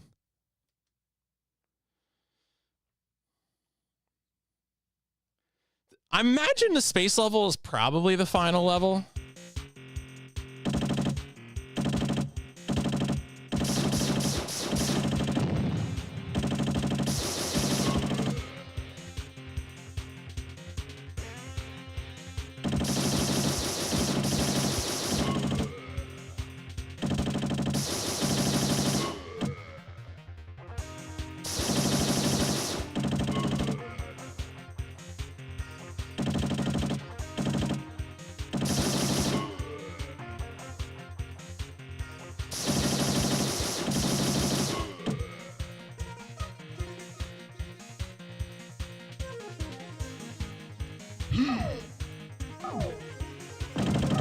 I think I threw it between them.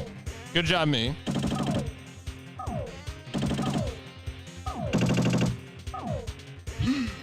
Oh my god, it backed up.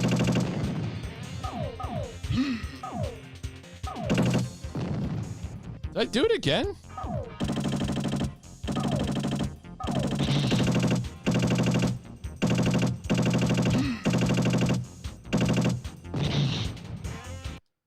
Yeah, so I don't think we've gotten anything from score, like in terms of, you know, extra lives or anything like that. I don't think so, but I haven't really been paying attention.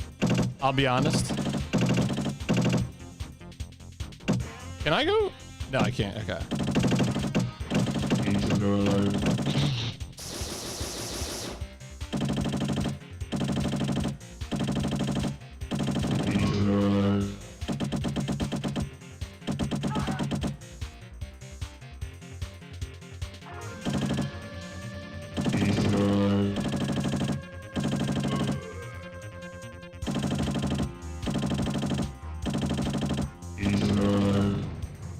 I just really felt the need to kill that box. I don't know what came over me.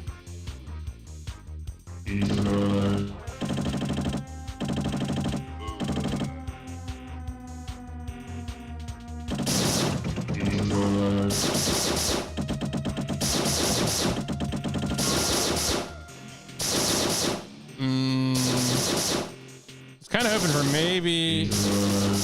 I'm gonna run.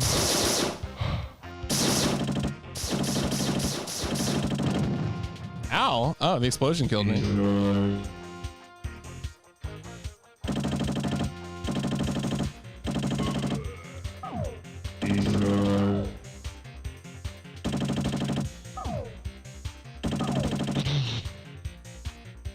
Little fancy footwork. Come on, give me the end level. Yeah, there we go.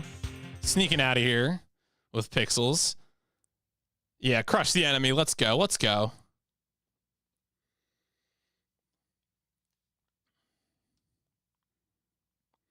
Oh yeah, sorry, I just read your second message or breakdown. Well, yeah, you can. For some reason my brain was like, oh well, if you fail level, it must reset the score or something. But I clearly didn't do that.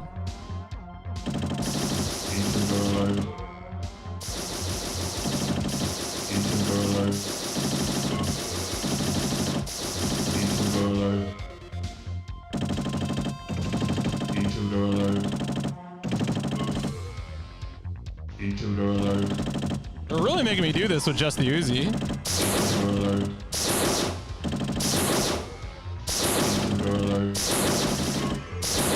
Those red turrets make such an unpleasant noise. I just don't want to fight them. They also don't, like, you know, die very quickly.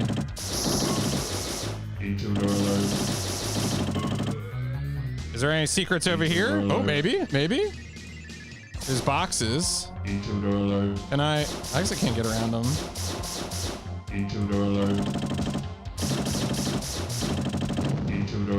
What about over here? Ah, come on.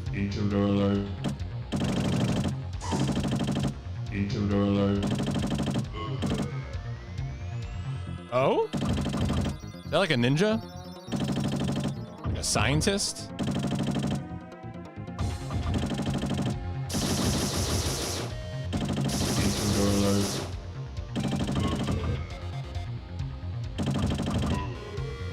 Pretty beefy. Still don't have any ammo for anything else. Oi.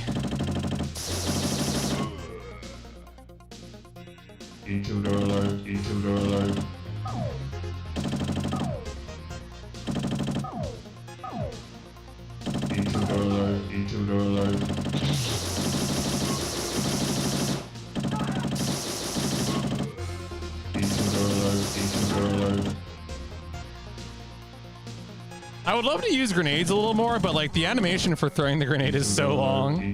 And like the explosion hitbox is surprisingly small.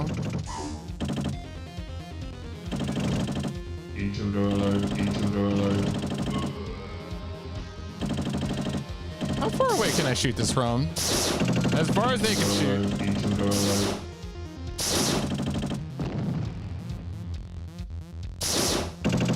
Whatever, I think we just skipped this one. Maybe not, maybe not. Okay.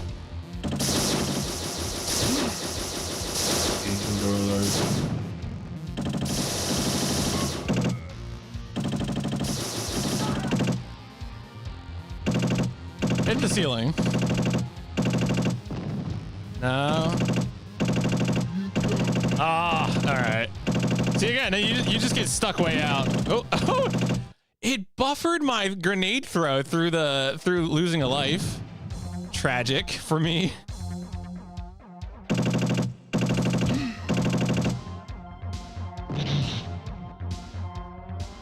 Man, I keep thinking there's gonna be like stuff hidden back here, and there has not been really. And it's not like, again, I can't just blow up those boxes because they just turn into flame pyres. So yeah, I keep thinking like, oh, I can blow up the boxes and get loot behind them, but it's not really. Oh, did something drop behind me? Also, why did your messages only appear on the overlay and not in my stream chat? Critizen, why does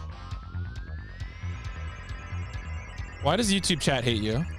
What did you do?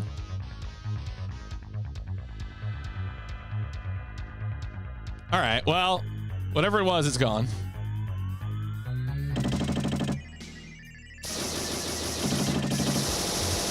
Oh, was that a level back? Oh, wait a second. So, okay, I see. It was a level back, and I was seeing something that was just appearing on the overlay because the overlay is bugged. Got it. Different levels of bugged. Oh, something that parachute down was hidden by the HUD. Okay. Interesting. Yeah, it would be sick to get one of these ray guns. I agree. Oh, wait, here we go. Oh, it's health. Medipack. Extra fuel. Did it just give me fuel for a flamethrower that I don't have? Oh. Oh, yeah. I mean, no. I think in this case, calling it out is fine. You're good. Rockets. How do I get the weapons though? This is weird.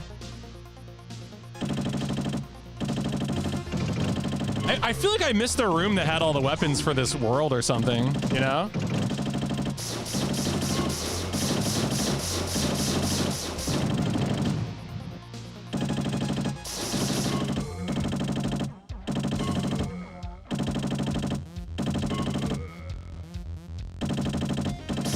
So I've gotten fuel for a flamethrower and rockets for a bazooka, neither of which I have. Kind of concerning for the boss as well.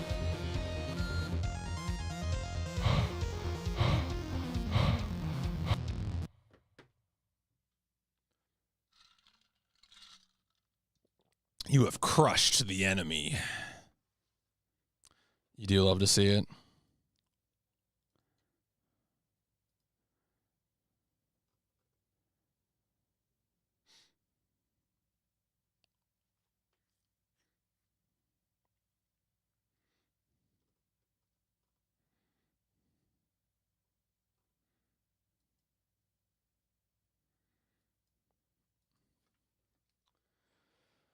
All right. We might be close to the end here. I mean, if we get to a level without a timer, that's probably going to be a boss stage. I hope this boss is sick as hell.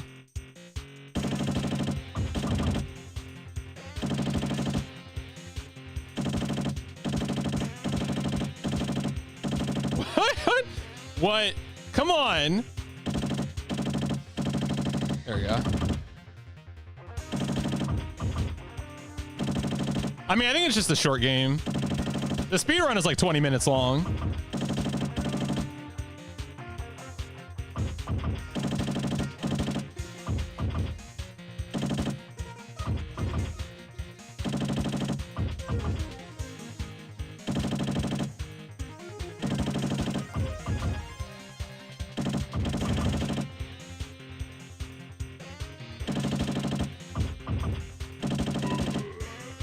Nah, that's just like a powerful enemy. The bosses, so like bosses do get health meters, and it'll appear in the top right under the score.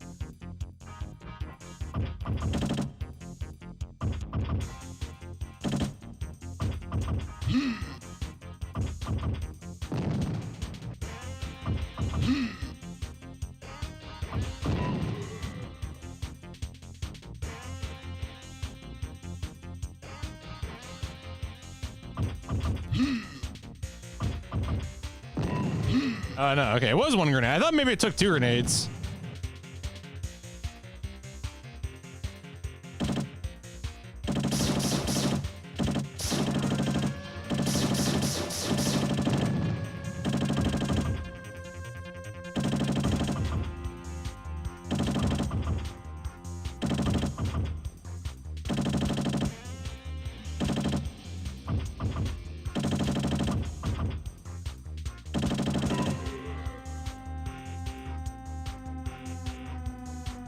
Frame rate. Is that the boss on his throne? He's got like a sexy lady bodyguard, maybe? I'm just imagining. I mean, you know, I see polygons at a distance, and I'm like, that must be a sexy lady.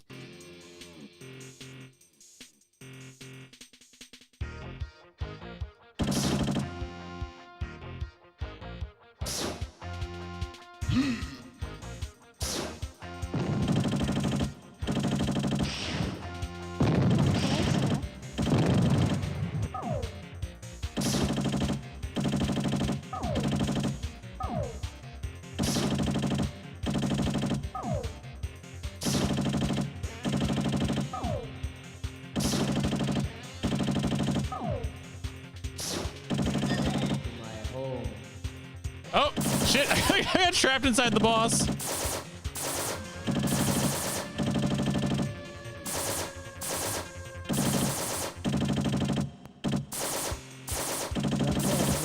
Now I do believe. Man. You got me.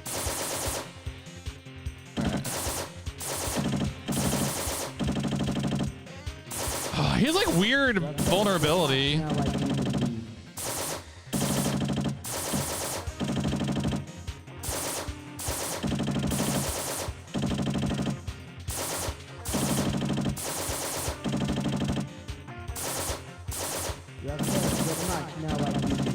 Is there any controls I've been ignoring this whole game? No, I don't think so.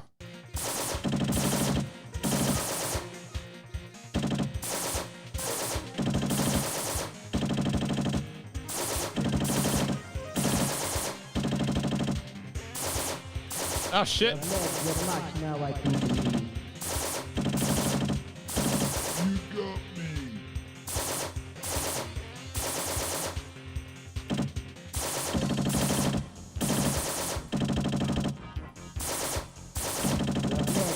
much now I do believe.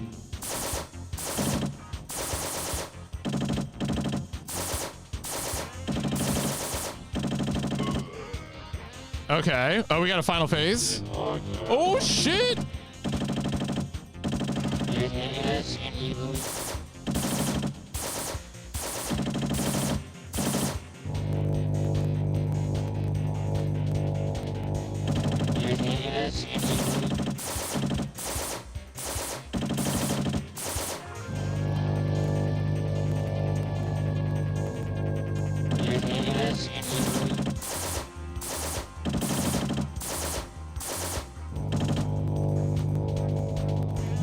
No, that got me. Okay.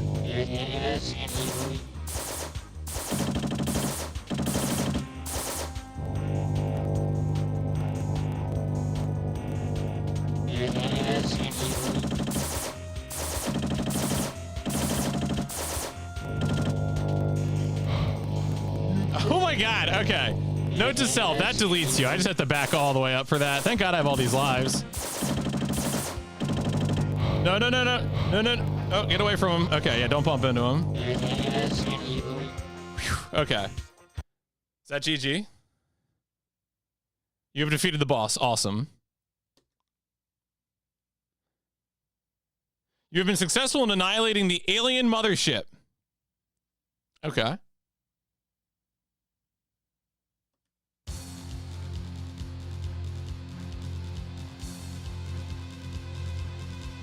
Space. Door. You know what? They got me. That's good. That is a space door. You're not wrong.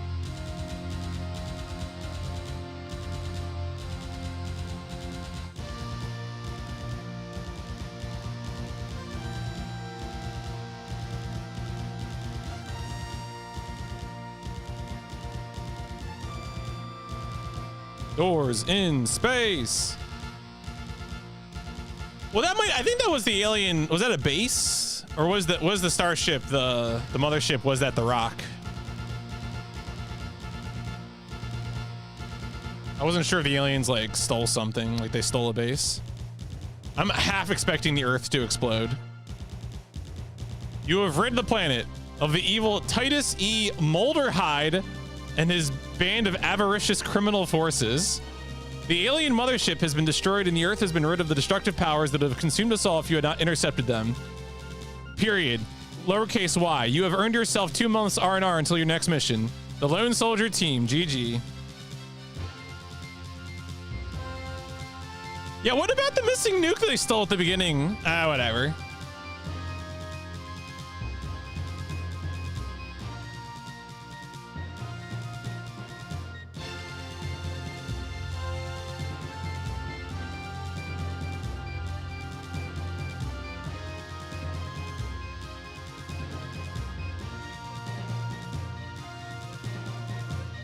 Now try the levels with your eyes shut. 1996, they said. I gotta send that to Bubsia. Hey, Bubsia, you want to do a blindfolded run? Oh, we got name. Okay.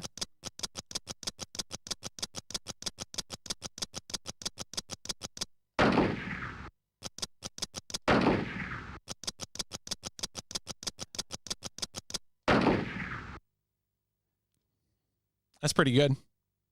Well done.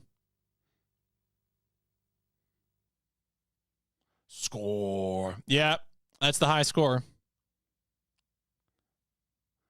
Lone Soldier. Yeah, so I probably spelled out Tempest, right? EST was probably the previous one.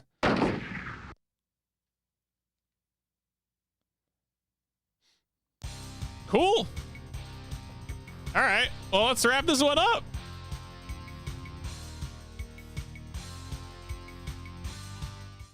Folks, we sure went on a voyage.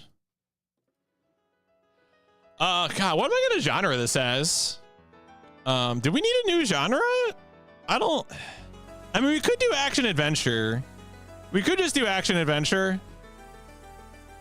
We could just put it in the catch-all category. Could do a rail shooter. Yeah, rail shooter. I was thinking that too. I think rail shooter makes sense because of how constrained it is. even though you can move backwards a little bit, I still think rail shooter. Yeah, I think rail shooter works. It's not that different. Well, yeah, I mean, I think Time Commando had more adventure components in terms of like doors to unlock and stuff like that, which is why I would differentiate it. And I feel comfortable calling Time Commando action adventure, whereas like this is purely go forward, shoot things. And also it does prevent you from returning to previous areas like as like a general camera roll, as opposed to like Time Commando, which would you call it a run and gun? Do we have a run and gun on the list right now? I know I have some things. I don't think I've played anything I've called a run and gun, right? Would you call this a run and gun as opposed to, see, run and guns I feel like are, oh yeah, I classified rapid reload as a run and gun. So that would be the other one that we could do. We could do run and gun. That might make more sense. This is kind of like a 3D run and gun. All right, you know what? Here's what I'm gonna do. Yeah. I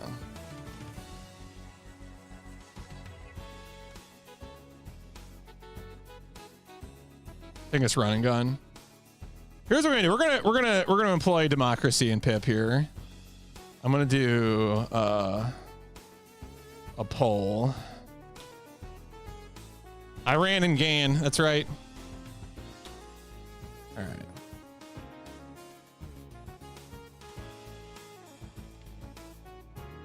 All right. So we're gonna have genre for lone soldier. Your choices are gonna be rail shooter, run and gun. I'm also gonna put in action adventure as like the catch-all. That's like the broad catch-all kind of category.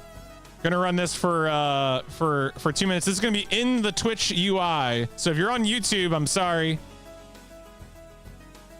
You know, if you can open up Twitch and you have an account.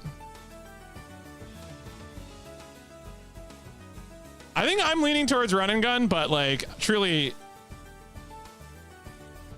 anything goes. Third person. So I've been thinking that like that's definitely the other answer, right? Because in some ways this game is like a prototype of the third person shooter, you know, that doesn't quite exist yet, but because like true third person shooter games like are to me are like a product of analog sticks, but there probably are some proto ones on PS1.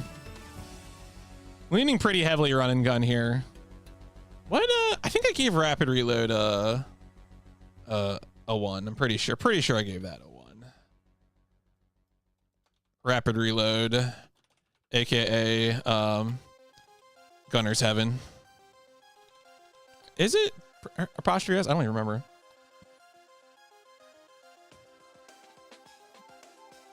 All right. Let's fill out the other bits while we're waiting. Oh, no, that's okay. Just do that. Just thank you. Thank you, OBS.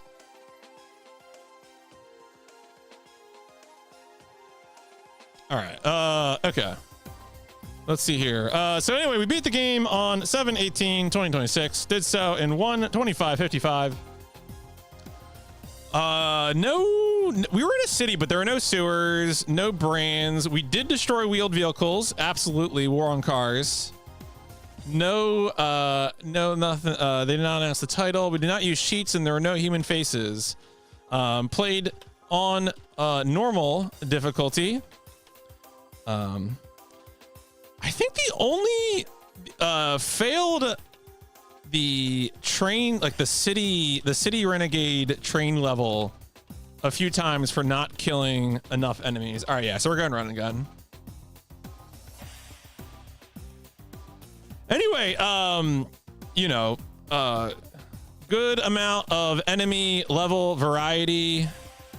Weapons, like aiming is surprisingly functional, even if you can't separate aiming and movement. You know, fun music. I do wish there were more opportunities to like find stuff in levels. You know, actually destructible crates instead of fire dot instead of fire.gift crates. I think this is a pretty good game. I think this is surprisingly fun. I think it could be, it's not like, it's, I don't think, you know what? Actually, the bosses are also pretty cool in terms of variety. Like, I feel like it wasn't quite functional enough to be a 5, but like, I don't know. It was a really pleasant surprise, and I always weigh very positively on it. Pleasant surprise. More platforming and level interaction. Yeah, I think you're right, Viv. I do think that is that would be a way to separate it. And like, this is obviously is not, you know, there was no jump button. You never leave the ground.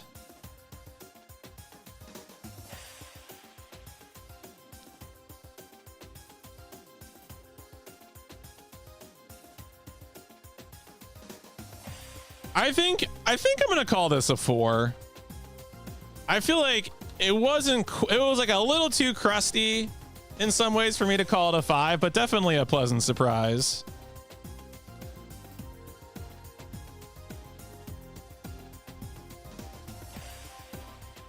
I had fun playing this game.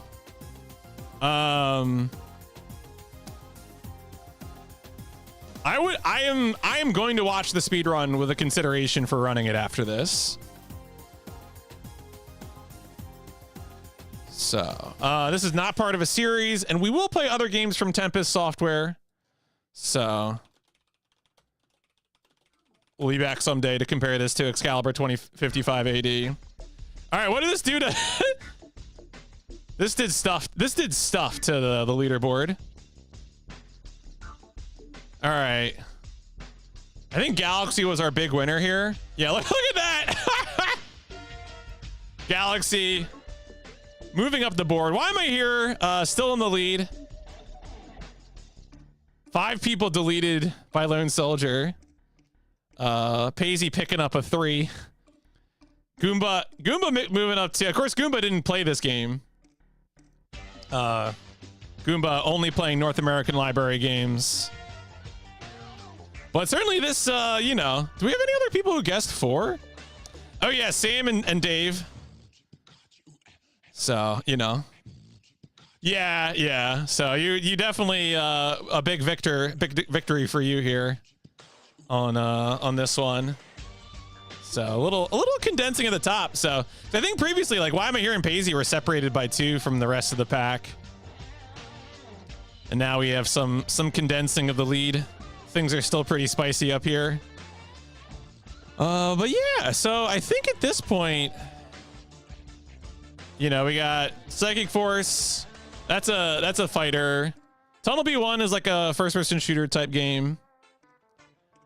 Allied General is going to be a game.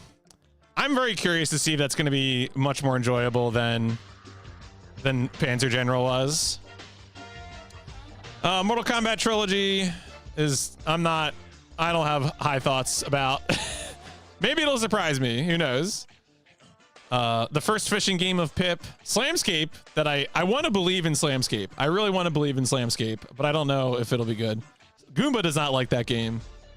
Baseball, the one constant through all the years, and then Machine Head. So we'll see. It's going to be an interesting end of the season here. I think what I'm going to do what I did the other night. I'm going to go ahead and wrap up Pip and then maybe do a little DS9. So give me a second here.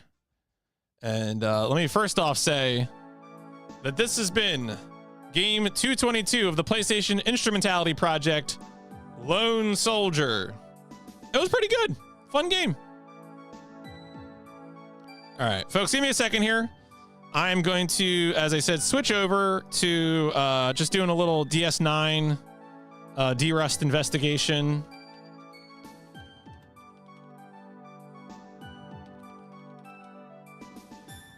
I mean, my problem with Panzer General was just that, like, I'm gonna put this in the most like succinct way I can.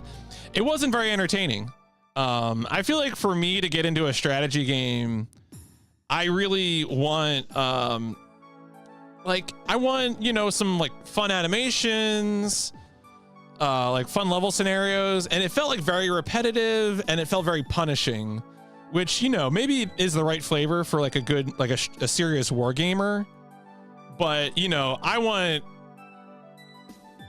right, I think Allied General is basically a reskin of Panzer General, except you're playing as the Allies instead of the Nazis. Yo, take care, Breakdown. Yeah, get your apartment sorted out. Hopefully you get internet as quickly as you can. So I'm just updating stream info here. Oh. And then I will, so we're just gonna be doing a little Star Trek speedrun derust investigation.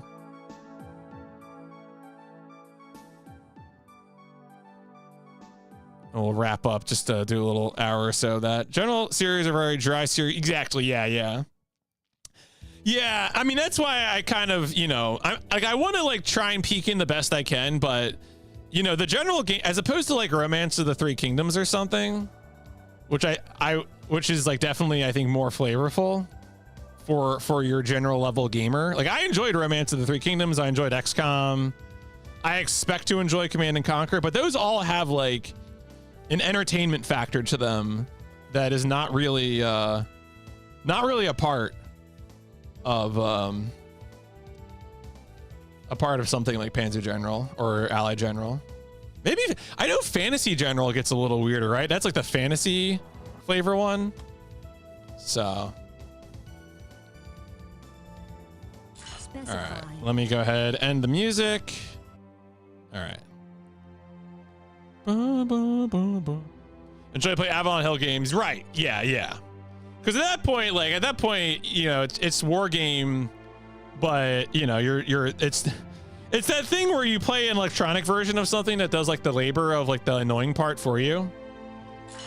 Oh wait, I need to update the YouTube stream. All right, stream settings, edit.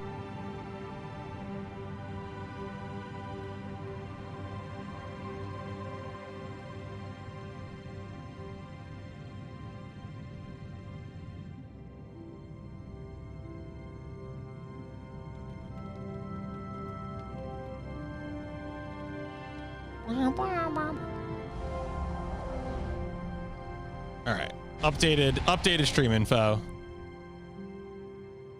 Cool. All right. So yeah, let's should have a save. Yeah, my quick save. Oh yeah, so last time we were doing some speedrun investigation, I figured out that you could get up here and that you can in fact like get around, like you can get around these crates, but you still need the engineering card. That would be like the one thing that would really make this work better, is if you could like, I don't know, if there was like a break in this wall or something. Oh, right. Sorry. There you go. All right. Anyway, I was on the wrong scene. All right. So anyway, if there was like a break on the wall or something. Oh. Forgot there was a gap there. I don't think there's any like higher to climb, but I don't think that'll make a difference. I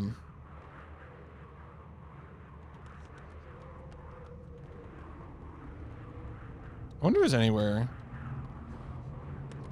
Gotta do like the basic work of like, is there any fantasy walls here? And I don't think there is. I wonder, can I jump onto that? Yeah, I can. Angry spider. Oh yeah, a funny note about those spiders. I do think those spiders can push you out of bounds. Is lowering frame rate to break I mean, you know, I think it can be played around with. As whether or not it's allowed, that kind of depends on the people, you know. To me, changing frame rate to mess with the physics is always one of those things where it's like, are you gonna have fun playing the game this way? And that's like a personal preference. I generally have not done speedruns where I change FPS, but I know like Shogo has some stuff where like cutscenes play faster if you up the FPS. A lot of the games I play tend to break if you do that.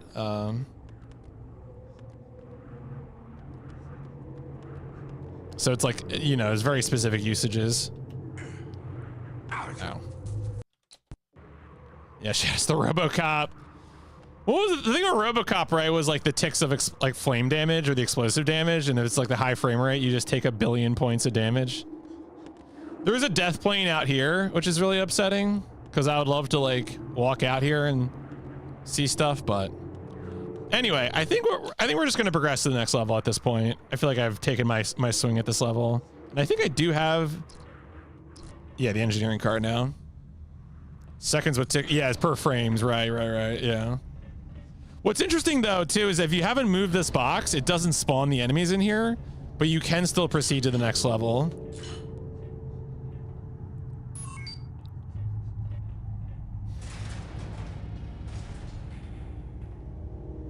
Shoutouts to the sad frog on the back of my helmet.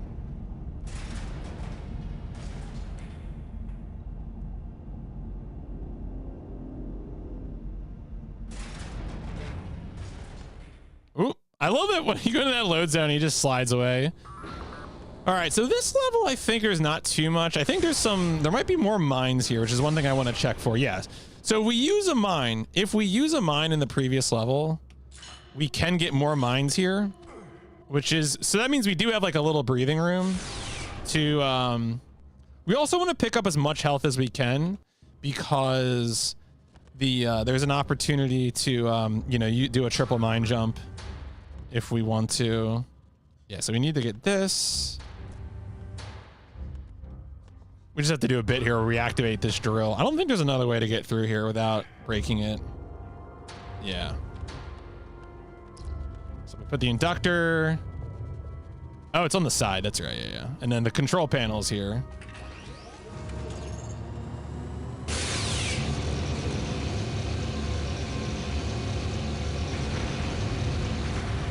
You know the drill. Ha ha ha ha ha ha ha ha ha.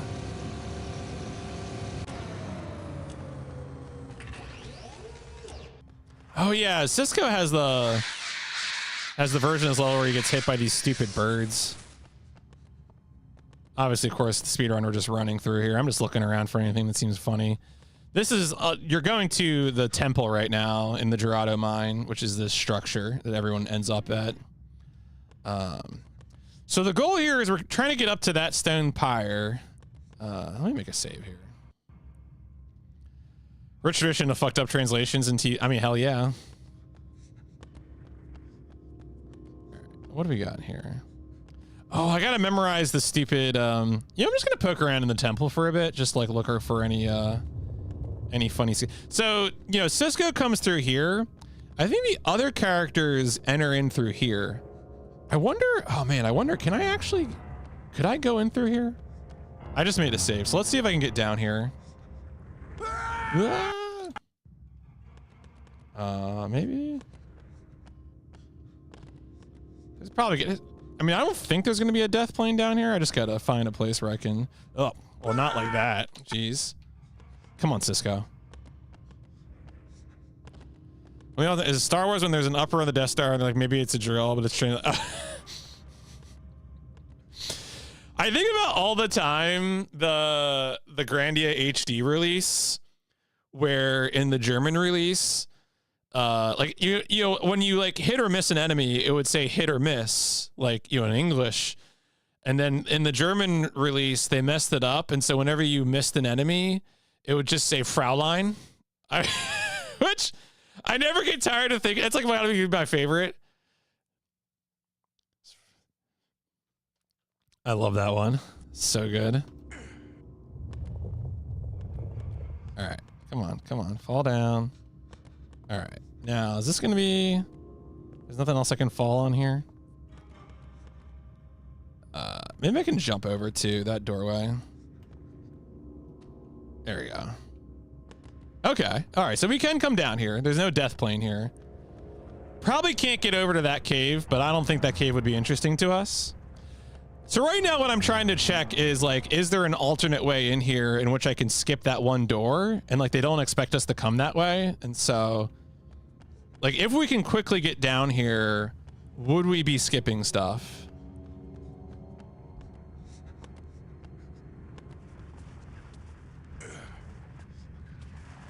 Oh, bird, bird, bird, bird, bird.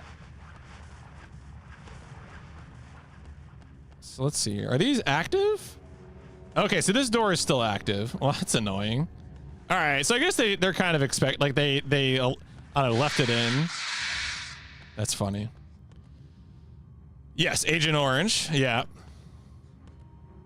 I totally forget what this is. It is Boot Dorito Knuckle Wrench. Espionage fruit? I mean, not wrong. All right, I totally forget. Boot Dorito Knuckle Wrench. Yeah, it's 2431, right? Yeah, yeah.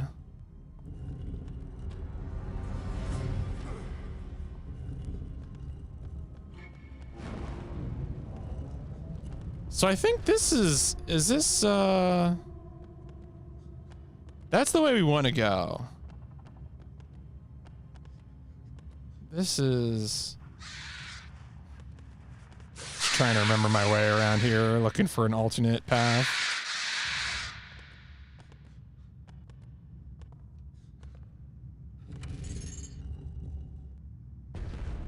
Because that's one of the, is this one of the, yeah, this is one of the temple pieces. So one of the things we're doing here, and there's like a skip that we can do, a triple mine jump. I'm trying to avoid picking these things up. Okay, so this is the door that we would be opening. That's right, I remember now. So if we had gone straight forward and done the first set of 4 switches, we would have gone in here, and then you can pick up this if you're doing the game like normally. And then you'd come in here and go up these stairs. Right, and you can tell again, the game's like, oh hey, we're doing normal stuff now. Brother, you are vaporized.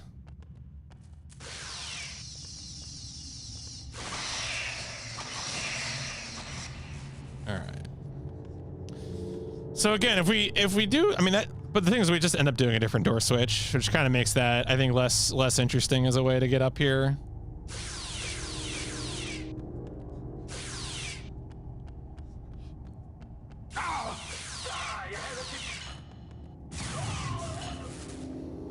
There are, for every character, there are additional resources over here. And again, because Cisco needs to do 3 mine jumps in order to get up to the top, you know, we're particularly interested in picking up health of them. The situation here is that, depending on how much health we have available. So, okay, so here's the deal, right? So right now, the place that we're going is behind this door. To open this door, we have to drop these, like there are switches on these pillars, but there's a cover over the switches, and we can't activate the switches without dropping the cover. The switches that drop the covers are up here in this second floor area, but in order to get into that second floor area, we have to open up these doors, which require those pieces. So you can see that piece I saw before fits in there.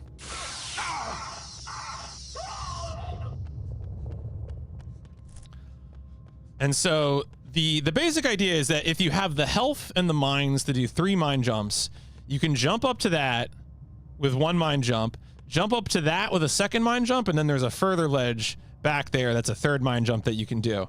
Now, you know, let's say you're low on health and like, or I just keep doing runs and I don't have enough health.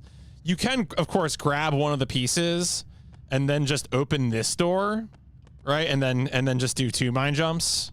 I feel like that's probably, unless like, again, there's RNG for like resources, which is to say, if you get a lot of hypo sprays, then yeah, you can do the 3 mine jumps. It just kind of depends on like what you end up going for.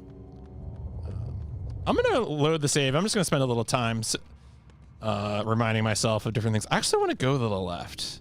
I forget if I've ever explored this way. I don't think there's much here, but yeah, I think this is just a dead end.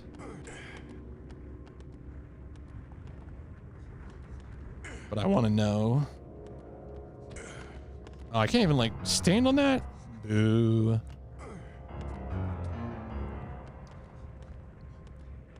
Can't even get up there. Yeah, it's just a good old ramp to lava.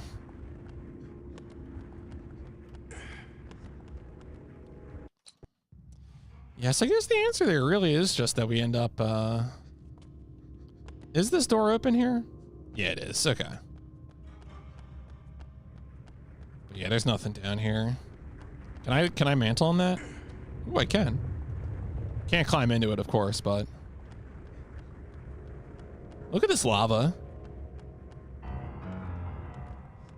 gonna stand up for a second. I'll be right back. Could I mine jump to this ramp? Or oh wait, or you mean up off of here to that? I don't think, if I got like a really perfect mine jump maybe. Oh wait a second, what's this? Can I ooh, wait. Oh come on. All right. Wait a second. This is really stupid.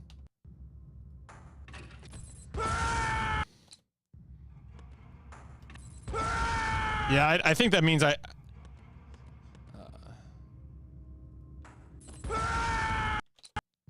it's hard to do it in this close quarters. Normally you want to be like a little further away. Oh, okay, that's not, I don't think that's a surface I can grab onto.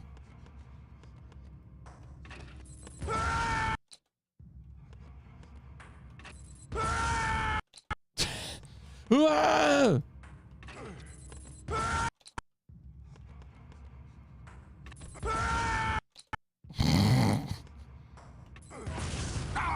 Yeah. So you can't, okay, you can't grab onto that then. That sucks. What about the other side? Oh, come on, let me grab. Let me grab, bro. Bro. That would be so good if I could do that. Disappointed again. Yeah, so we played Lone Soldier. Lone Soldier was good. Solid 4 out of 5 video game. Would recommend. Cool shooting video game. I wonder if I can do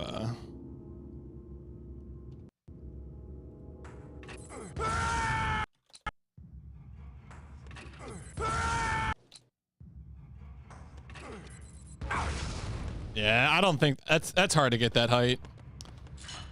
Damn it. And the thing is, at that point, you'd still be dealing with the, you know, the triple mine jump situation anyway. So adding turning this into a quadruple mine jump is sadly, I don't think, a winning strategy. You know what? Let me walk to the other side here. Because there could be a symmetrical thing that might be slightly different, you know? Ooh, is this, what is this? What is it? Let me... Alright,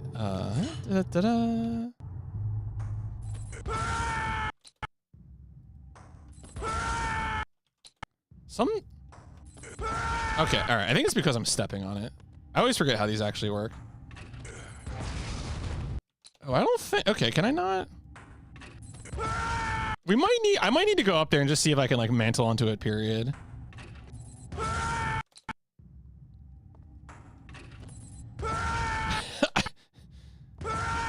Okay, well that was instant.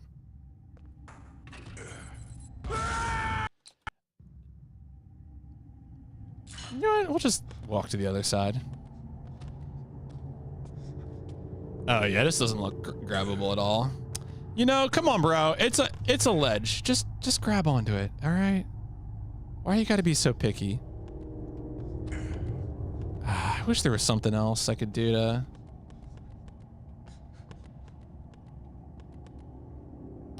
Man, that's such a bummer. It feels like so close, you know? That would be so nice.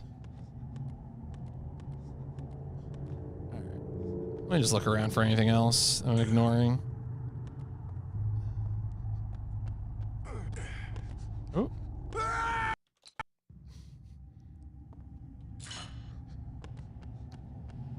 But yeah, and then this would just be a long way around, which I don't think it's going to gain speed.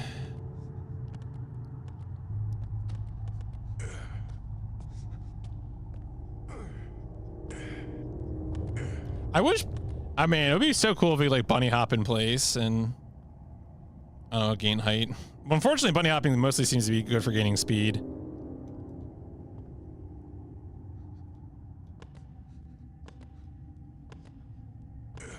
Just seeing if I can get anything off the free scrolling. Nah. All right, whatever. Yeah, I mean, I think in order to speedrun, you know, you have to sort of be a little stubborn. You have to enjoy playing the game. This obvious statement said by the obvious, but still true. All right, what about here? What about here? Wait a second. What about here? Wait a second. What is this? Okay, all right, Junior, come on. Can I not grab onto this? I was able to grab onto those other ones. Oh, you got it. Those buggers. They knew. That's disappointing. They made these ungrabbable. I want to find the guy from the collective who was in charge of making ledges mantleable and unmantleable and have a long chat with them about their actions. Oh, wait. Ah.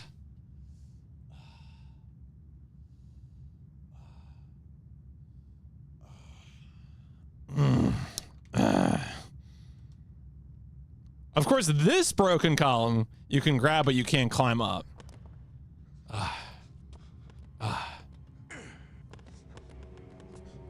There's got to be something there's an oversight here for. Lane, where's my all right. Ooh, I wonder if like I could do ow. All right, wait, let's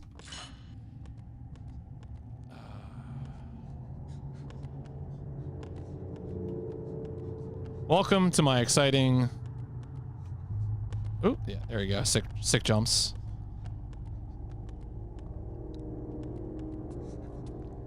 All right, let's make a save. This feels doable.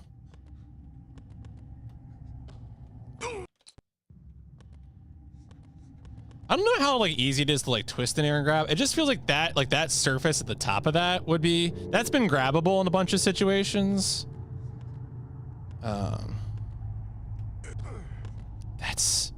That's a crime. That's a crime. If I could like do from there to there, that would be so doable, but I can't mantle on it.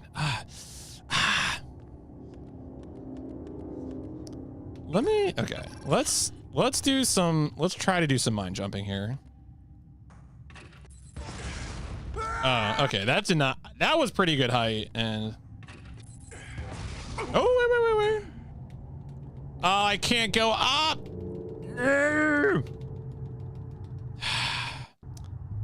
Oh, did I save? Oh, no, wait, I saved. I pressed the... I think I made a save where I die. I accidentally saved instead of loading. All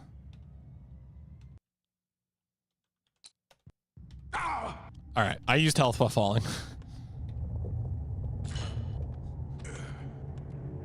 Stupid thing to do, but you know. Ooh, what's over here? Oh, that's right. That's where I jumped down. Nope. All right. Right. Okay. Let me just make another save.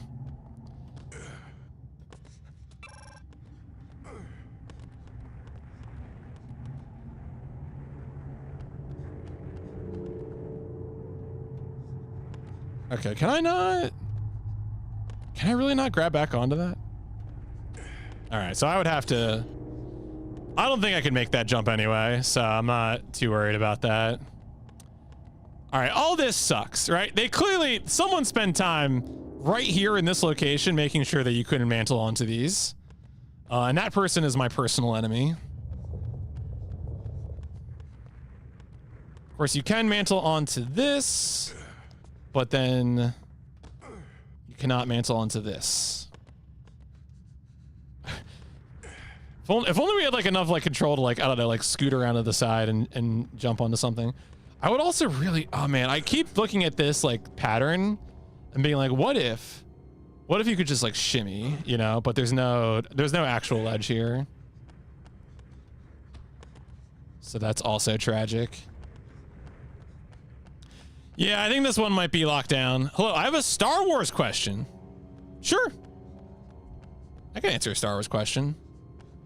The answer is The Last Jedi was a pretty good movie, actually. No, I'm kidding. I mean, I'm not kidding. I do like that movie, but also, you're welcome to ask your question.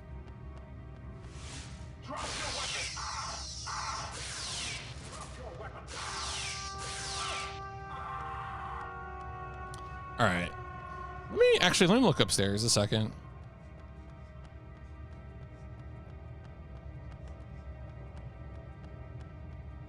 Do you think Keanu Reeves would play a good Darth Revan? If you watched Maul Shadowlord, do you think that the pink Twi'lek Devon will become Darth? All right, so let me take this one piece at a time. Would Keanu Reeves make a good Darth Revan? I don't know. That's a hard question. Like, I think to be a good Darth Revan, you have to be like someone who's really good at acting with like their full physical presence through a mask. When I think of actors who are really good at acting with like a helmet on, I think of like Carl Urban as Dredd,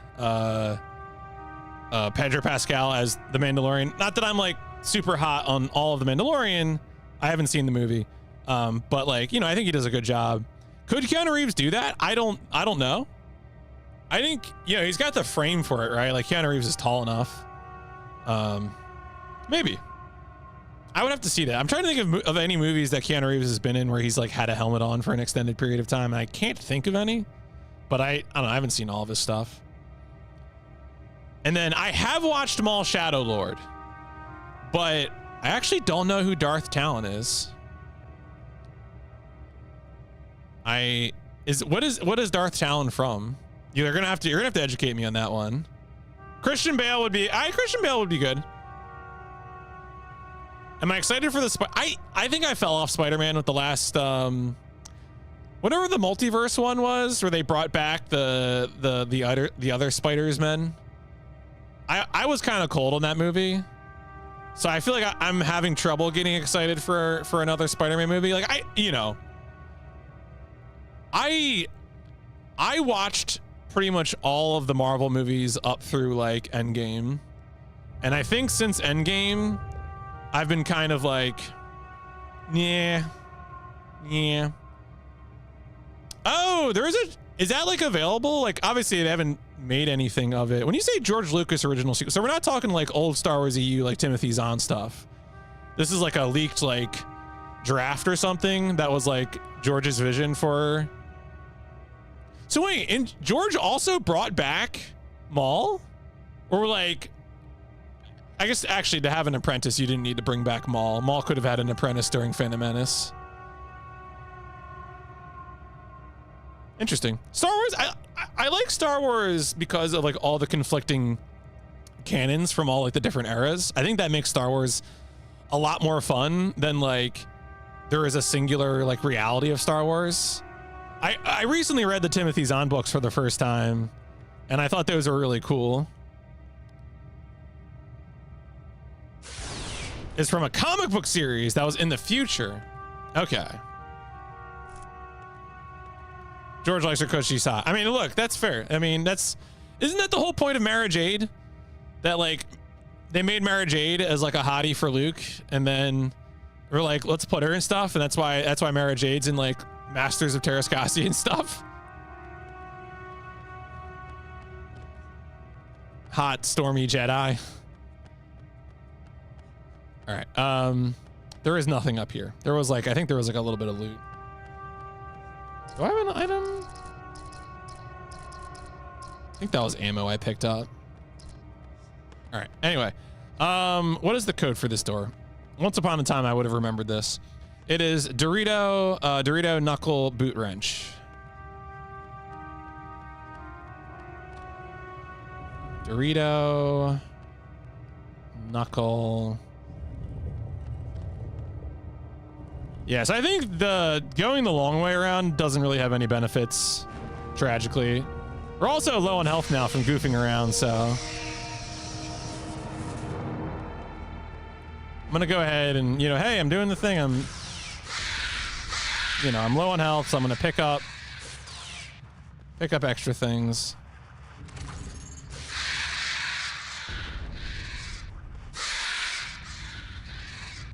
You need at least 10 charge in your phaser to fire a phaser bolt. All right, yeah. So this is, you know. Oh yeah, fun fact about this game: if you're picking up something that's on a table and you can like walk and like up on the table and hold forward, if you like clip up onto it, like standing up or like walking up a step, you get to skip the animation for picking it up and you just like pick it up instantly. So you got like a little animation cancel that you can do there.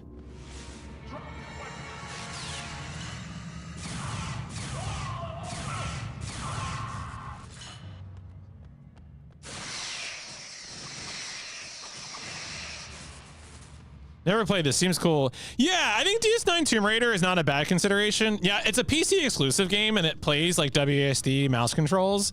Although it does have like auto aim. I'm sure people can tell that like the cursor just locks to stuff when enemies appear. Shout out to Space Door. Yeah, I agree. Maul returned. Yeah, no, I have watched it. I mean, I knew Maul returns in Clone Wars. And as I said, I did watch Maul Shadow Lord, which was actually surprisingly good. That Maul Shadow Lord is like far and away, like visually the best looking animated Star Wars series. Have I found animation for loading that? Sadly, no, I have not done that. I'm still trying to animation cancel loading the dishwasher.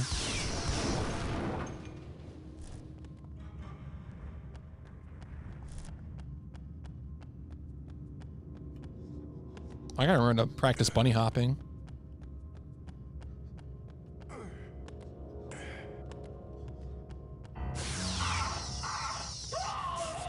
Should be one to my left, yeah.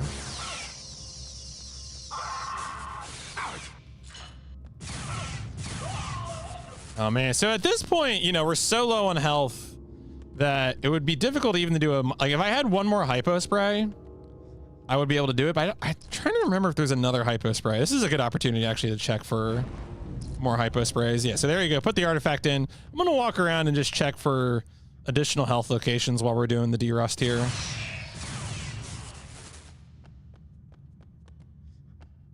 I mean, there's a lot of level here, but there's just not much in the way of stuff going on. Cool level, you know. I do wish there were... Besides the mine jump to get up and over and into the end of the level faster, there really isn't, I think, much going on here. Is that a dude? Nope. Oh, there's supplies back here. All right, what do we got back here? Okay, so this is I don't think I knew about this. This is good information. And there's more mines. Well, that's funny. Jeez. All right, we got a lot of mines.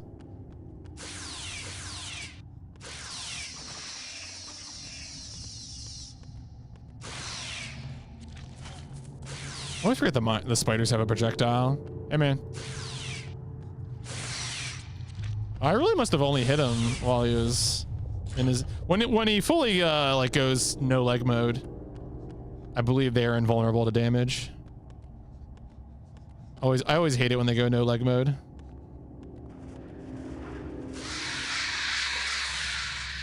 Wow. Powerful bird. All right, well, we do have one more hypo spray. I'm gonna make a save here. And then I'm gonna go do the other thing just to refresh myself on ammo and health locations in this level.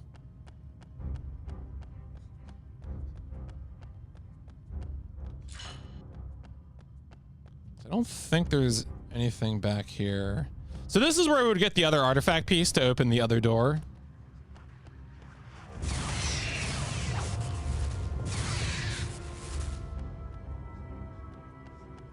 I don't think there's... Yeah, there's not like a symmetrical... Oh, no, there's more resources back here. Okay.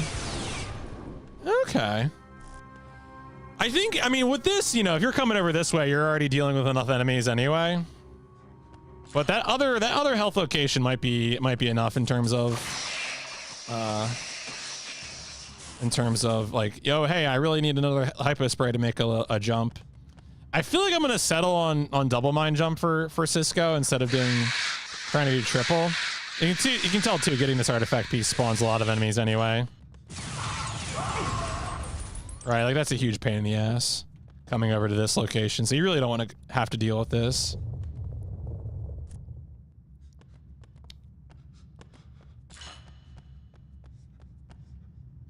All right. Let me just actually look around this way. Overwrite that quick save.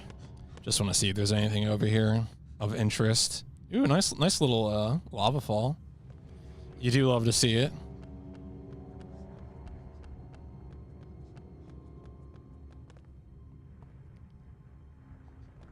Yeah, okay, it just brings you back around here. That's what I thought. All right, cool. So let's go ahead. Let's try and do just double mine jump. I'm not going to input. Oh man, actually I will, because I do want to see what's in here, just to remind myself. Again, I would never want to do this because getting the second artifact piece. I do believe the artifact pieces are interchangeable. So if I decided I wanted to come in here and do it from this direction, I could. I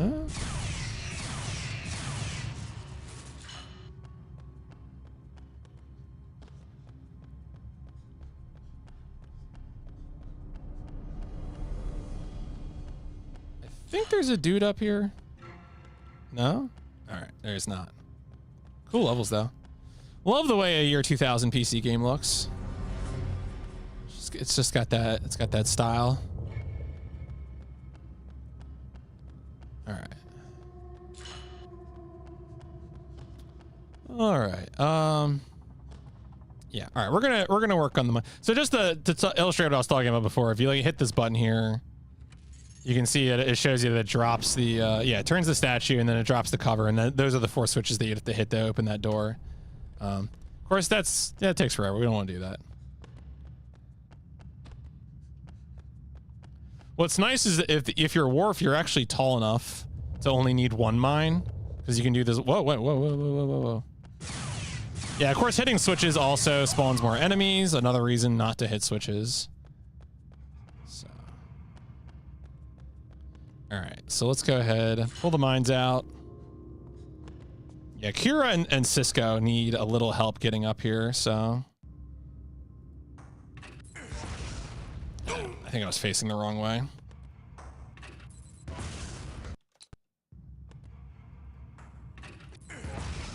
There we go. Use the hypo spray. I always like to use the wrist beacon to set this up. Yeah, there we go.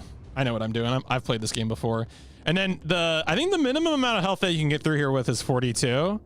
So if you like walk forward, oh no, okay, that's 40 damage. I think you can take less damage if you grab the hole and then fall down. Anyway, the end of the level's right here, so. That's the mine skip to jump over the top like that. And then we're back. Back to Deep Space Nine. Back to baseball. I love this polygonal baseball so much. Okay, look at it. It's so, the majesty. The one constant through all the years. Low poly baseball. So good. All right, anyway.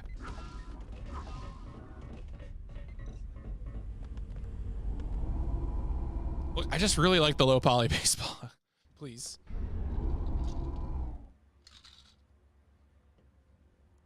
I think the next level is the Defense of Deep Space Nine level.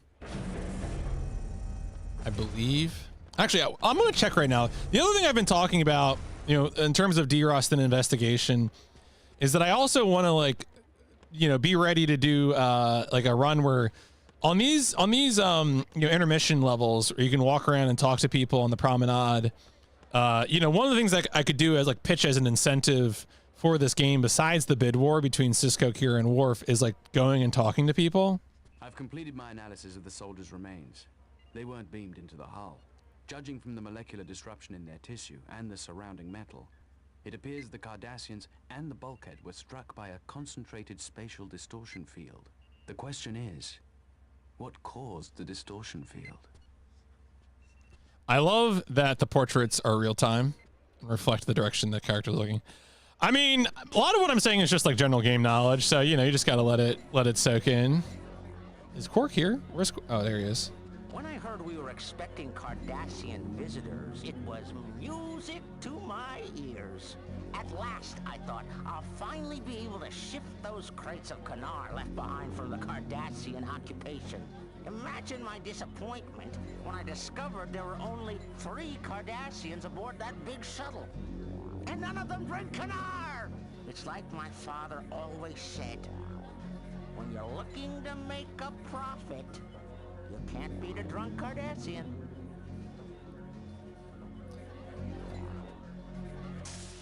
Why did your father... All right, you know what? Sir? So the character portrait like that RuneScape. Oh, yeah, yeah. I do love in the... I wonder if they tried to get the voice of Kai Wynn. Oh, she was here before, but... Sir? Sir? Sir? Sir? All right, let's go talk to Odo.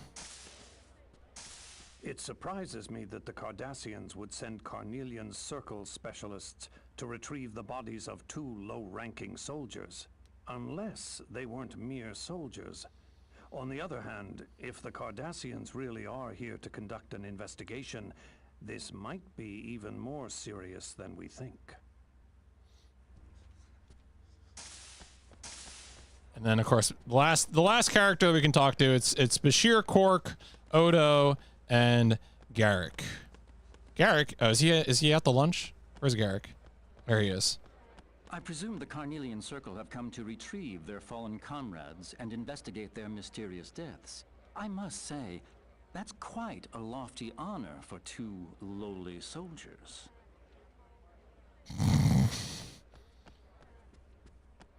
All right, anyway.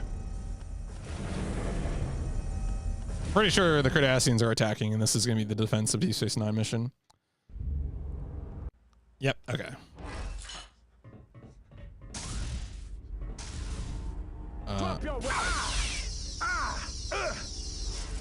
Alright, do I need to... I'm trying to remember this stuff, so I don't think this is...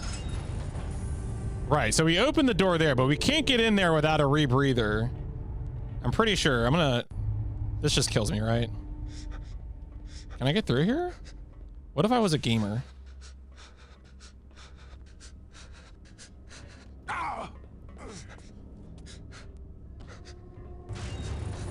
Oh, what if I just skipped it? Oh no, I'm still... Oh no! Oh, and activated a cutscene. Okay, it's playing the cutscene even though I'm dead. What's going on? What's going on?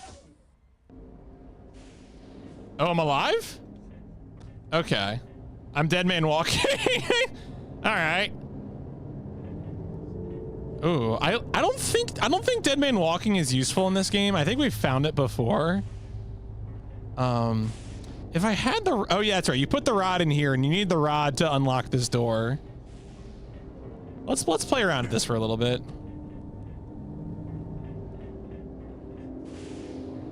Do other Unreal Engine games have dead man walking? I forget. Oh, that killed me. I guess if you take any more damage. All right, anyway.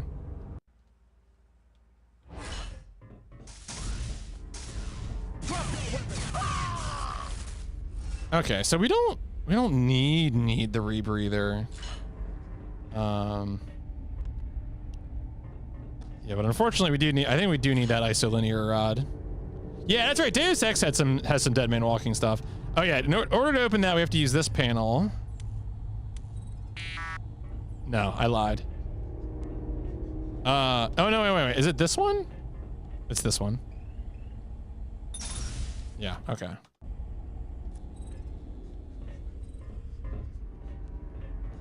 All right, and then I think to the left, yeah. Drop your weapon. There's nothing behind me. Hold position until the artifact has been secured. Oh right, yeah. That makes sense.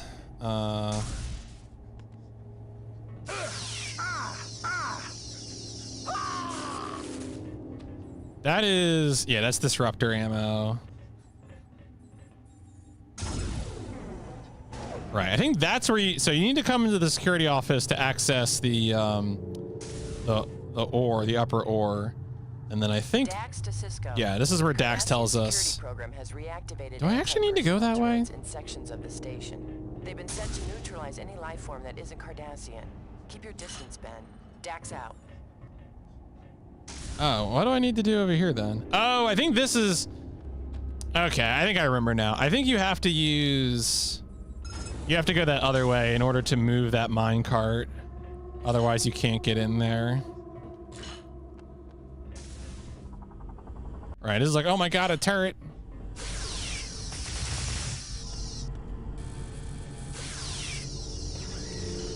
There you go, destroy it. You don't have to destroy it, honestly, but...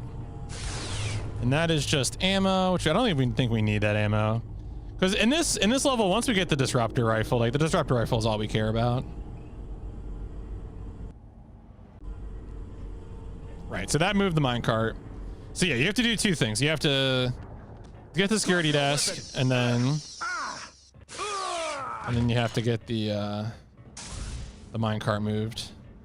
So I can't do it there, right? I know I have to do, yeah. You have to turn it on and then move it. Yeah, okay. Dax to Cisco.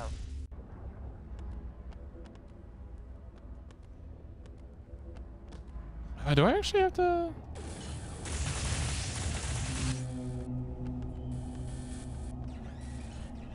What is it? I think you have to, yeah, you have to hit this. And this gets you the rebreather.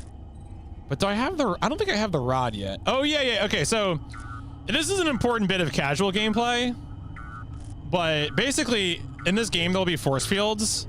And in order to, like, get through the force field, you have to use, like, your phaser. But you have to, like, I think usually you have to, like, lock on to... Yeah, there's the rod. So I think... You have to, like, scan it with your tricorder. Is that how that works? Or wait, do I need to... Now, this opened the door. How do I drop the...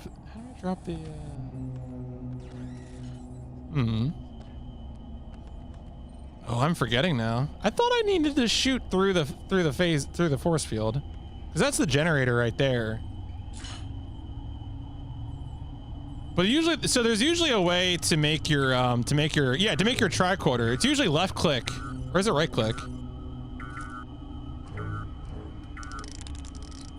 Usually the tricorder does the scan. Is there a different button for scan? Am I just forgetting that? Let me just check. Access. Options, controls. It's T to bring up the tricorder. Activate. Could be F. No, I need to F it. Yeah, tricorder T.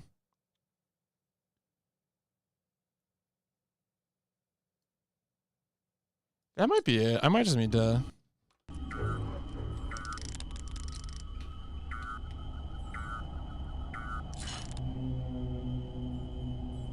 That's how you do it manually. But there usually is a way to do it automatically, where like you get the data on the force field by scanning the force field generator, and then it allows you to pierce the force field. And that's what I'm trying to remember how to do. Oh, there we go. I had to hold right click. And then you see it auto modulates. Yep.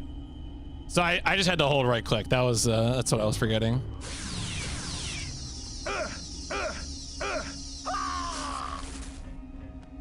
Anyway. Warp to Captain Cisco. I have sealed off the enemy's path to the docking ring. Good work, Commander. Ben, the Cardassians are moving their shuttle to the pylon's upper docking port. Dejar and her team are making their way to the new exit point. Understood. Let's try to intercept them. Sir, I'm detecting a surge of Eichner radiation near the top of the upper ore shaft. I think the Cardassians have armed a trilithium bomb in there. Captain, I will proceed to the ore shaft and attempt to defuse the device. Very good, Mr. Ward. Cisco out. Oh, wow.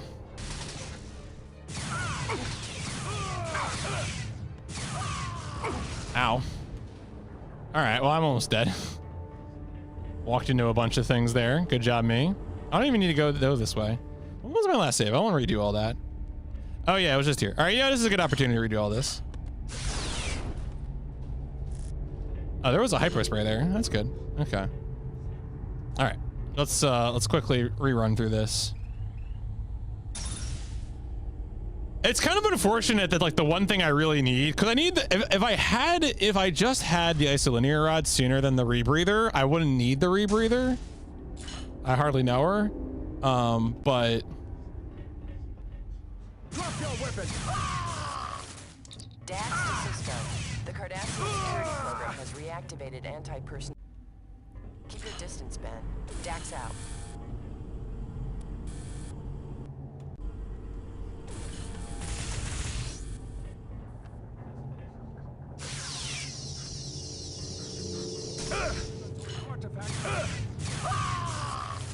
Trying to remember where the oh no, wait, the disruptor was the thing I got out of the cabin, and I already good job, me.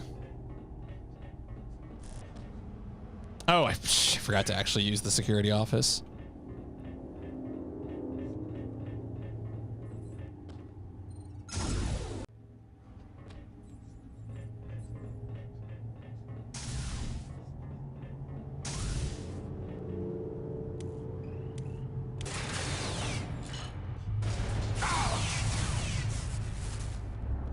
Dax to Cisco. Oh, hit the console. All right, scan.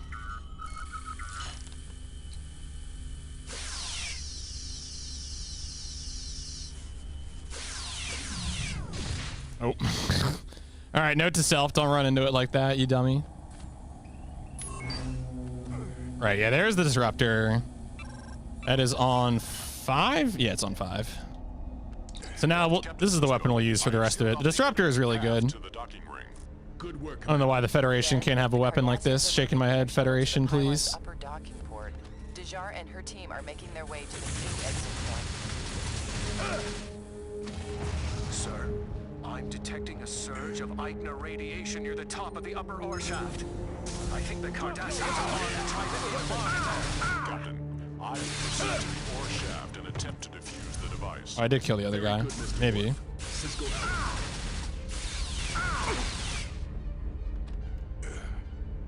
Can you really not I guess I can't mantle up that. Okay. All right, note to self. Go around to the right. Okay, and then in order to use the rebreather, yeah, the respirator. The weak Federation. Shaking my head.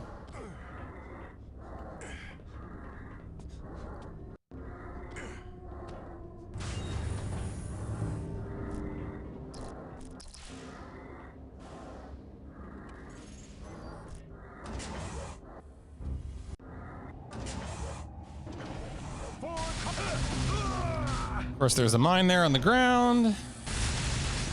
We don't actually need to destroy that. Is that the end? I think that's the end of Cisco's. Yeah, that's the end of Cisco DS9 defending.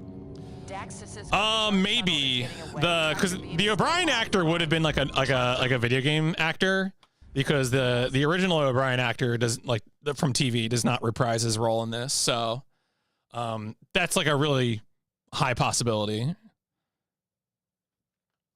Because all of the non-Star Trek actors in this are like the regular people, right? Like Cam Clark is in this, Paul Eiding is in this, Kevin Michael Richardson. All of the non-Star Trek actors are the usual suspects.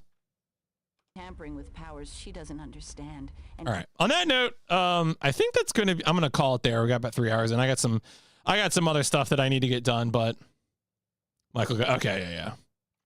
Doing his best Cole Meany impression. But this was good. This was Lone Soldier was a lot of fun. Starfleet will make the same mistake. And we're getting closer again to doing some runs of this. So, and cool. Yeah, thank you all for hanging out tactical data. for another beautiful stream of the PlayStation. Lone Soldier kind of lived up to expectations. I didn't think Lone Soldier would be perfect, but I definitely was hoping it would be fun, and it was. You know, and it could even be a speed run. So that would be neat. That would be very neat. But yeah, reminders, if you haven't voted in the Chaos Tour and Discord, there is a new there is a new Chaos Tour. And then once I finish this season of Pip, I will be playing Bully. Actually, I got to set up Bully at some point. And then, and yeah, so and hopefully it won't be too long. I mean, it kind of depends on how long on some of these, you know, how long do I spend on Ally General? How long are Tunnel B1? How long Slamscape? Stuff like that. But, you know, could be a pretty short season. I'm definitely intending on blasting through this one because there's no long games this season, like no RPGs or anything. So, but yeah, I'm going to go ahead and say, goodbye to YouTube. Bye, YouTube. Mwah.